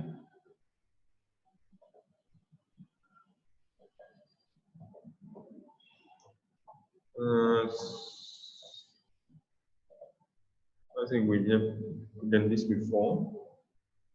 Oh, yeah, lúc này chúng ta đã làm luôn cái phần này rồi. Lúc này chúng ta làm luôn cái phần động từ mà bất quy tắc rồi lúc nãy. Ha? Vậy bây giờ chúng ta sẽ làm lại từ từ với phần này. Chúng ta sẽ nghe và chúng ta sẽ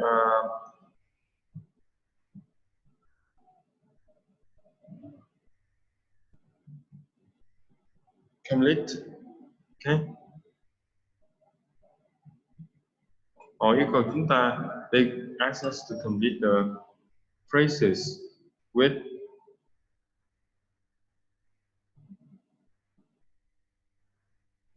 the past simple form of the verb. Past simple form of the verb. Some verbs are regular and some are irregular. Một số thường, một số bất quy tắc. Okay. Make, of course. Bây giờ trong bài này thì các bạn sẽ pause cái video recording lại trong 1 phút và các bạn làm nhé.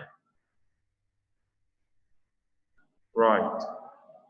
Bây giờ thì thầy sẽ cho các bạn đáp án, giúp các bạn với phần đáp án. So humans, of course, may, right? Many people lived, built, irregular, right? Built, and moved. Đó, những cái này thì bắt buộc các bạn phải học bất quy tắc thôi. Các bạn học bất quy tắc thì những cái còn lại sẽ là có quy tắc, không cần nhớ nữa, chỉ nhớ bất quy tắc thôi. Yandu pasta, be chắc chắn là was hoặc là were rồi, và ở đây phải là was vì là một người. She grew up. Đây lại lần nữa nha. Have, động từ thường, động từ không phải là to be, động từ chỉ hành động á. Mà chúng ta có not và ở đây người ta bắt chúng ta chi bị đầu quá khứ phủ định thì bắt buộc phải sử dụng trợ động từ thôi. Đúng không? Phải sử dụng trợ động từ với động từ hành động. Go gọi là went and bring, brought. Bring, brought, đây là từ các bạn hay dễ sai nhất về phát âm. Bring, brought. Okay. Bring, brought, and the rest.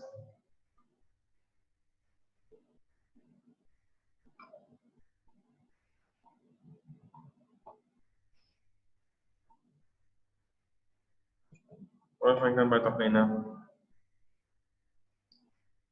Simple exercise for us. Rồi, 1 phút thôi nhé, 1 phút. Please pause the recording for 1 minute.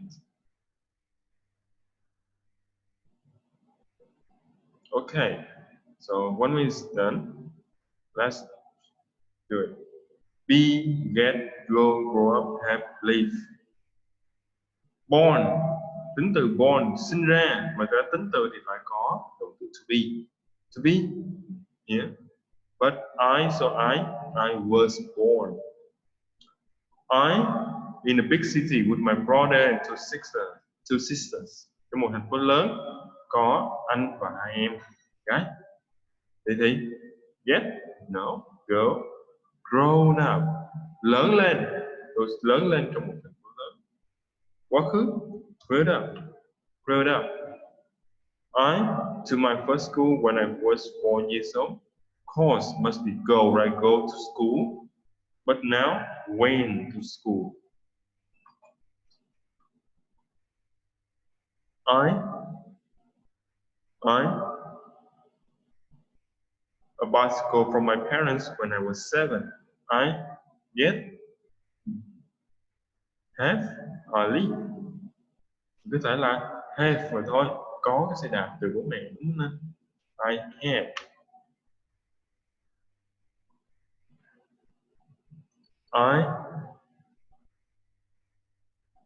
A job at the weekends. Vào cuối tuần. At the weekends. Có công việc. Get. Get.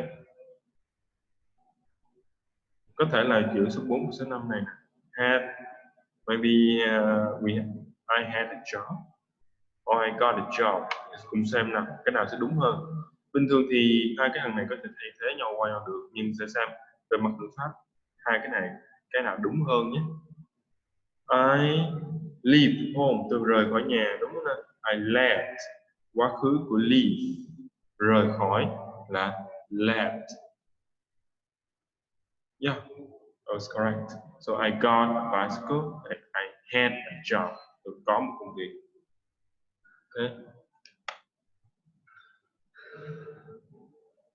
Got a bicycle. Bicycle là I got a bicycle, but I had a job. Okay, I had a job.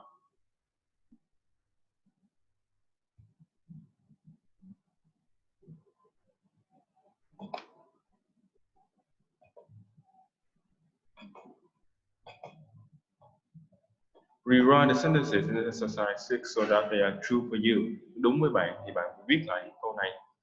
Đúng, sao cho nó đúng với trường hợp của bạn.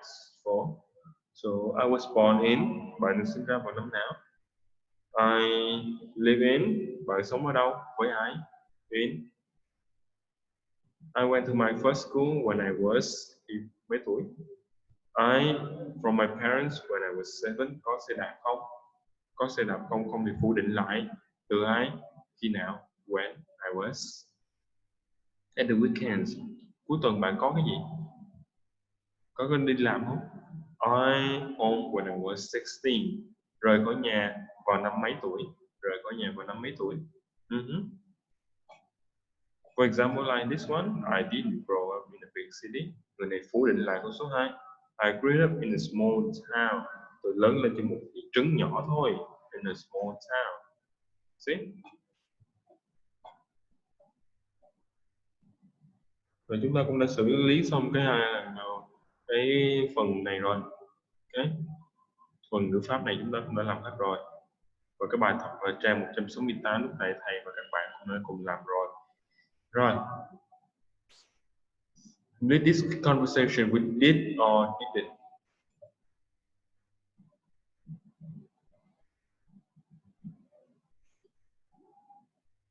Các bạn có thể có 1 phút để làm bài này nhé.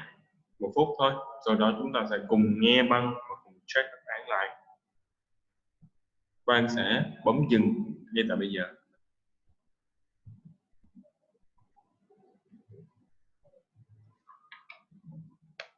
Okay, 1 minute is up.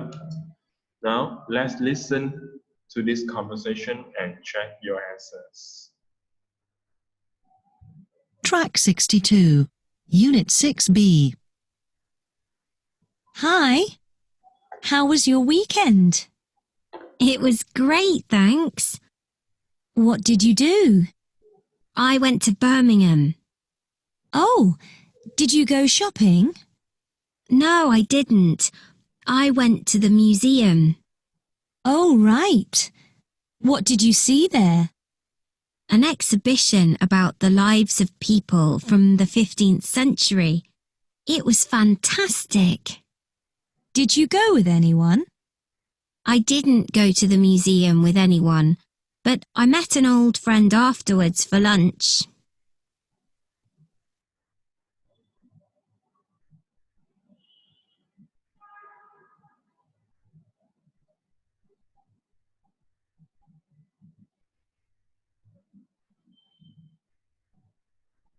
Okay, now, so did you check your answer? Track 62, Unit 6. Hi, your weekend. It was great, thanks. What did you do?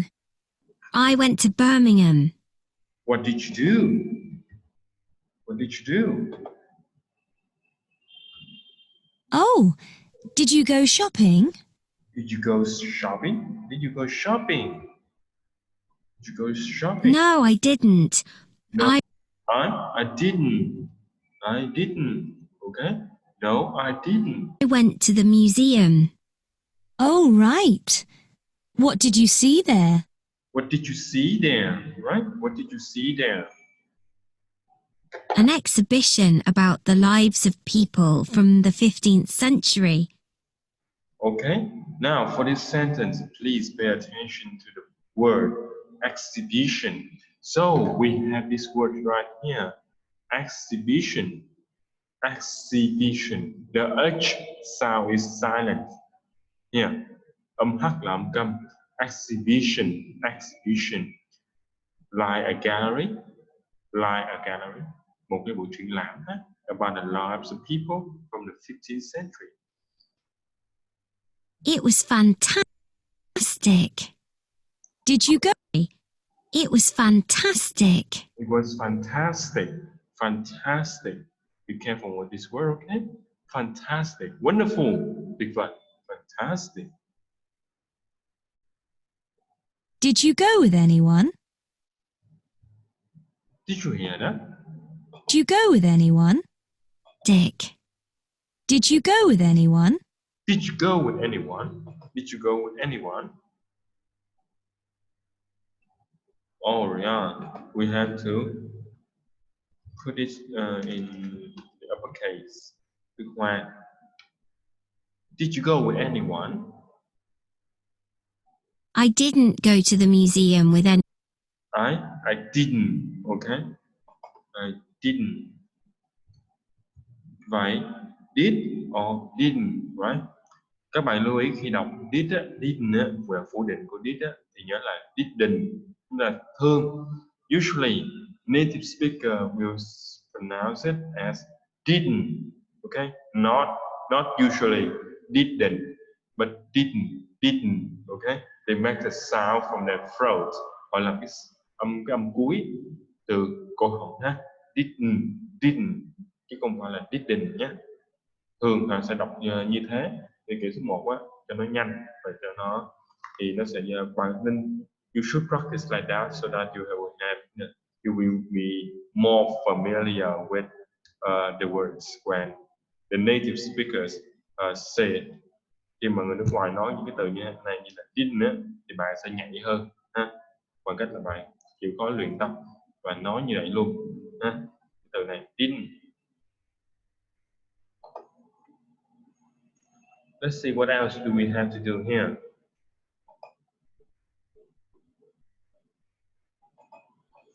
Speaking, working pairs. I mentioned you both visited.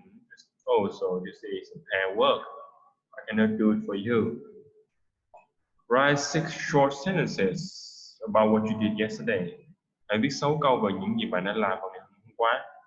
Using the past simple forms of these irregular verbs. Sử dụng quá khứ của những cái động từ bất quy tắc này đấy. Get up, got up, go sẽ đi với là went, meet, gặp ai. So meet, met, okay, meet, met. Have, had, buy, bought, right? Bought. Từ này lúc nãy rồi, bought. And take, took, right? Okay, I'll write down for you in case you forget the word. Get up, so got up. Go, went. Meet, met. Have, had. Buy, bought. And take, took. Okay? Yeah. So insert note. So this is your note. Got up. Get up, got up, go, went, meet, met, have, had, buy, bought, and take, took. Yeah, this is it. This is it. Let's see what else do we have to do here. and make and when you're working at home, you can find someone to help you with this conversation. What the past? Ask and answer questions about your day. Hỏi những câu về cái ngày của bạn. Find out what was the same and what was different. Hỏi những cái câu như bài số 11 này nè, những cái câu mà các bạn đã tự viết lại đấy. For example, did you get up at 6 o'clock yesterday? No, I didn't. I got up at 7. I got up at 6, so that is different. Rồi vậy 6 giờ nên điều đó là sẽ là khác biệt đấy. So that's different. Where did you go? Where did you go? To the gym. Me too. I also went to the gym. I also went to the gym. Hai người này cùng đi tới gym. Ok. Đó. Từ 6 câu các hoạt động mà các bạn đã làm vào ngày hôm qua. Ha.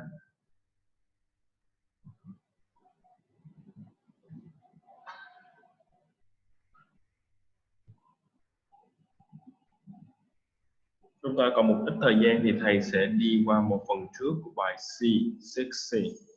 Bài này khá là dài nên là thầy sẽ đi một phần thôi. Chứ không có đi hết, nhớ thầy sẽ rất là nhiều cho các bạn.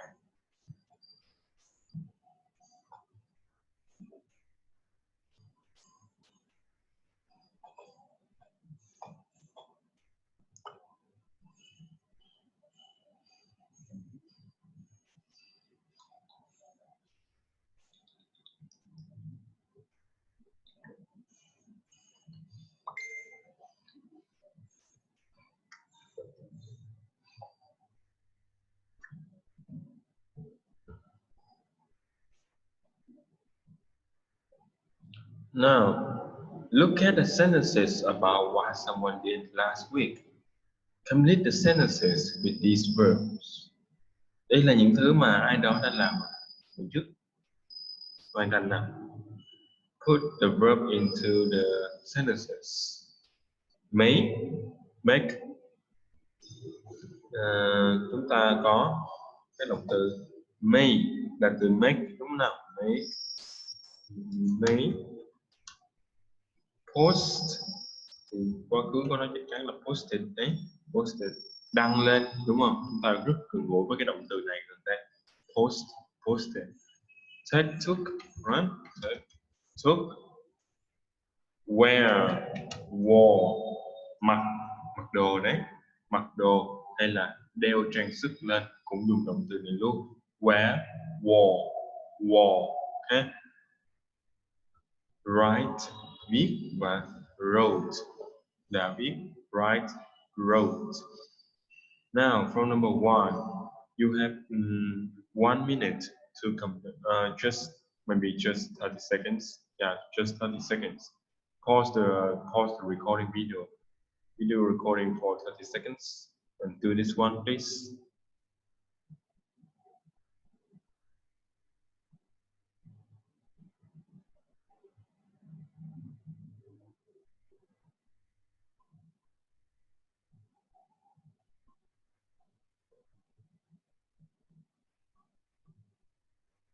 Okay, now let's finish this one. Log in.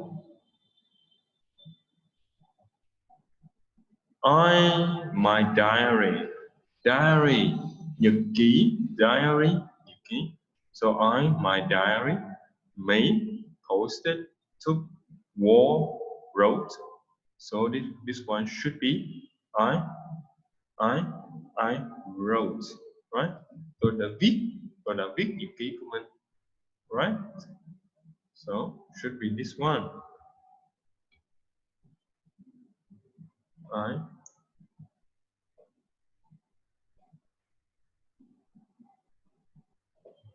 wrote my diary. Thì đúng không nào? Photos and share them with friends. Bức ảnh và chia sẻ với bạn bè. Should be took, right? Took photos. Chụp ảnh. Took photos. A fitness tracker and went running. A fitness tracker. I'm sorry. A fitness tracker. Một cái máy kiểm soát cái sức khỏe, giống như là bây giờ chúng ta có những cái như là Apple Watch hay là Apple Watch or Samsung Watch they have a fitness tracker, right? Một cái máy mà đo được cái nhịp tim, they can measure your heartbeat or something like that, and when running, so you have to put on your body, right? So wall. So I told you wall means wear clothes. Wall is the past of wear. So wear clothes or wear anything. Bạn mang mặc cái gì đó, bất cứ cái gì bạn mang người đều sử dụng động từ wear được luôn. So I wore a fitness tracker when running. Number 4, a video with my phone. Very easy for you, right? Because nowadays a lot of you do the same thing. Post video, right? Finally, I on social media. Có hai từ mà các bạn cần phải lưu ý về phát âm. First, comments, not comments, okay? Comments, đọc là comments, bình luận, lời bình luận. Comments. Next one, social media. Social media, okay? Social media, mạng xã hội. Mạng xã hội, social media, okay? So I make comments on social media. Tôi đưa ra những lời bình luận trên mạng xã hội. Nhớ cái câu I make a mistake here, okay? I made a video with my phone, but I post comment on social media. They have a little. We need to switch the verb, okay? Yeah, it's my fault. Sorry. I made a video. Tôi tạo ra một video với phim. Bình thường thì chúng ta cũng có thể dùng từ post, đăng cái video lên với bằng with my phone. I posted comments on social media. Nhưng có thể cách này, đây là hai cách dùng nó sẽ đúng hơn. Made video with my phone, posted comments on social media. Hai cách dùng này sẽ đúng hơn, ok? Yeah.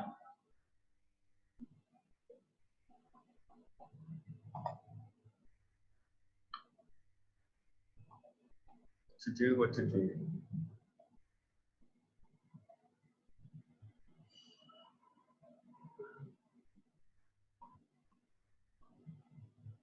Thì chúng ta sẽ đi qua cái bài đọc này trước. Một chút của bài đọc này thôi, chúng ta sẽ không đi nhiều. Live logging, a 21st century diary. Live logging. Chúng ta có một khái niệm gọi là live logging, 21st century diary, nhật ký thế kỷ 21. Và đưa ra một câu hỏi. Live logging, a 21st century diary. Khi chúng ta thấy này, chúng ý tức là người ta muốn hỏi liệu live logging is live logging a 21st century diary? Is this one live logging the 21st century diary? Yeah. So normally we write diary on paper, right? On papers, on books. But now, is there something wrong? Is there something new with diary? So first one.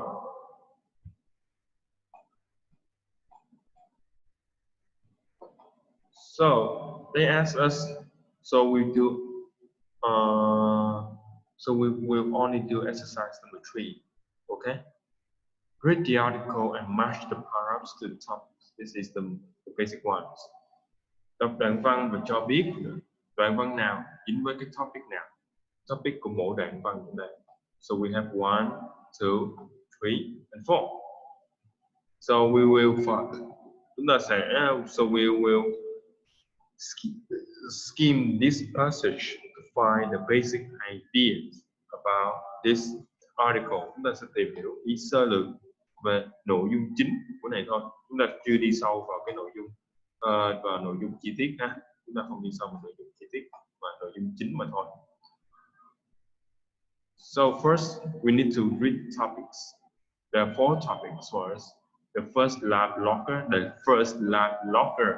Người đầu tiên được gọi là lab logger. First lab logger. The diary of Samuel Pepys. The diary of Samuel Pepys. We saw the name of this one. First, no, I'm sorry, it's bad.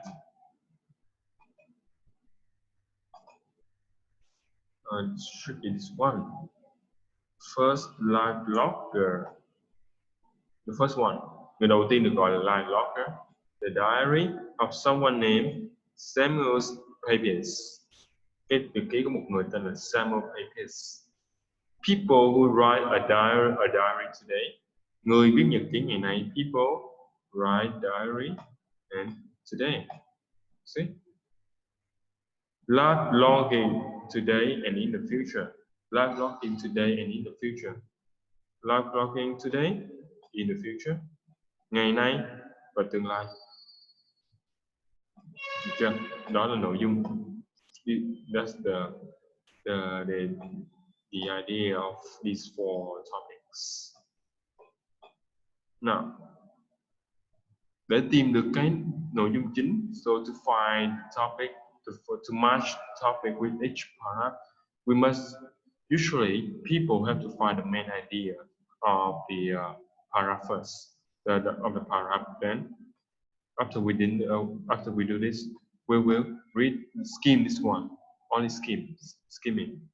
So usually people will read the first sentence, or in some cases the last sentence, or in some cases we find the repeated idea in the whole paragraph. Chúng ta sẽ tìm đọc lại câu đầu trước, hoặc trong một vài trường hợp câu sau, hoặc trong một vài trường hợp nữa đó là tìm ra những cái ý mà hay được lặp lại trong cái đoạn này, những ý được lặp lại trong đoạn này thì chúng ta sẽ tìm đó. Được chưa nào? Chúng ta sẽ tìm trước những cái ý được lặp lại trong trong bài. So in the 17th century, Samuel Pepys wrote the most famous diary in the English language. Samuel Pepys wrote the most famous diary, nhật ký mà nổi tiếng nhất in the English language. So in the 7th century, Samuel Pepys wrote this. So of course, it must be the diary of Samuel Pepys, right? Very easy. See, first sentence usually tells you the topic. Câu đầu tiên thường cho bạn biết cái topic. Today, some people still write diaries. Ngày nay, today. So wait a minute. Samuel Pepys, the most famous century in English language. So we have today, ngày nay, people still write diaries. Which one? The first line logger? No. B already. People who write a diary today. So this is our answer. C. So paragraph 2 is C. In the 21st century, a lot of people want to share their lives and they report things they do with digital technology. This is called live blogging. Ngày thứ 21, nhiều người, a lot of people, share their lives, chia sẻ cuộc sống của họ, record the things they do, ghi hình lại, record the things they do with digital technology. Với công nghệ kỹ thuật số, đúng không nào? Digital, tính từ digital, kỹ thuật số, digital technology. This is called live blogging. Điều này được gọi là live blogging. Okay? Live blogging. Live blogging nha. Và chúng ta tới đây thôi thì chúng ta cũng đã biết được topic là gì rồi. We already know the topic, the first live blog, because it mentions something about live blog, right? Live blogging, live blogger. Okay.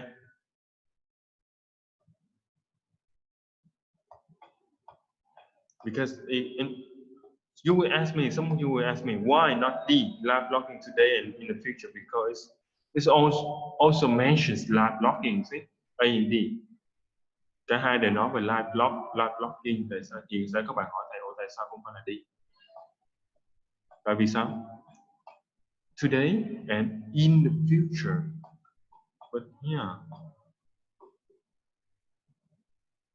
21st century only. Chúng ta đang sống ở thế kỷ thứ 21 này. They only mention in the 21st century. See? So this can be in the future. Không thể nào là in future được.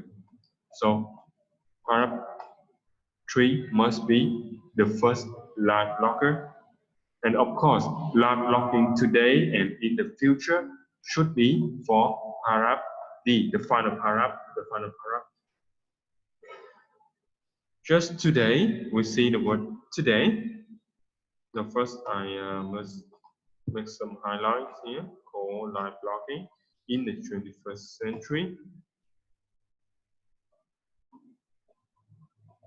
And also finally, in the one, just as today, in the future, see, and something about videos and comments. Với những đoạn ngắn chúng ta có thể đọc hết luôn. Như đoạn này chúng ta thấy chỉ có 2 câu, đúng không nào? 2 câu. So, just as today, historian là cái nhà sử học xuất phát từ danh từ history, chúng ta đã học rồi đấy. History, môn lịch sử thì historian, nhà sử học. Read the diary of Samuel Pepys and learn about like 300 years ago. Như là ngày xưa, chúng bây giờ là nhà sử học đọc nhật ký của cái ông Samuel Pepys, trong đoạn 1 á. Học về cuộc sống 300 năm trước, 300 years ago. 300 years ago. Maybe history in the future will look at our photos and videos and comments. Remember, comments. And learn more about their lives in the 21st century. Ngày xưa, bây giờ, today, và trong tương lai. Được chưa nào? Right. Và đây cũng sẽ là kết thúc của buổi học ngày hôm nay của chúng ta. Chúng ta cũng đã đi được khá là nhiều nội dung rồi, tới bài 6C luôn. Rồi buổi học ngày hôm sau thì chúng ta sẽ đi tiếp tục từ câu số 4. Được chưa nào? Tiếp tục câu số 4 của bài 6C, bài đọc là blogging. Thầy sẽ nhắc lại cái nội dung chính của bài này sau. And I really hope that next week on Thursday we will have more students participating in our work. Thông thường thì các clip lớp của chúng ta sẽ bắt đầu hơi bị thường thì thầy sẽ up cái meeting ID. I will post the meeting ID in the evening because that's the time when I receive the email from Zoom. Đó là cái lúc mà thầy nhận được email từ Zoom. Thì thầy có thì thầy mới post được cho các bạn cái meeting ID. Thì thường là vào buổi tối, các bạn chịu có tối cỡ từ 10 giờ là có cái meeting ID rồi. Nhớ lên hệ thống LMS để xem nhé. Right. Goodbye and see you on Thursday morning.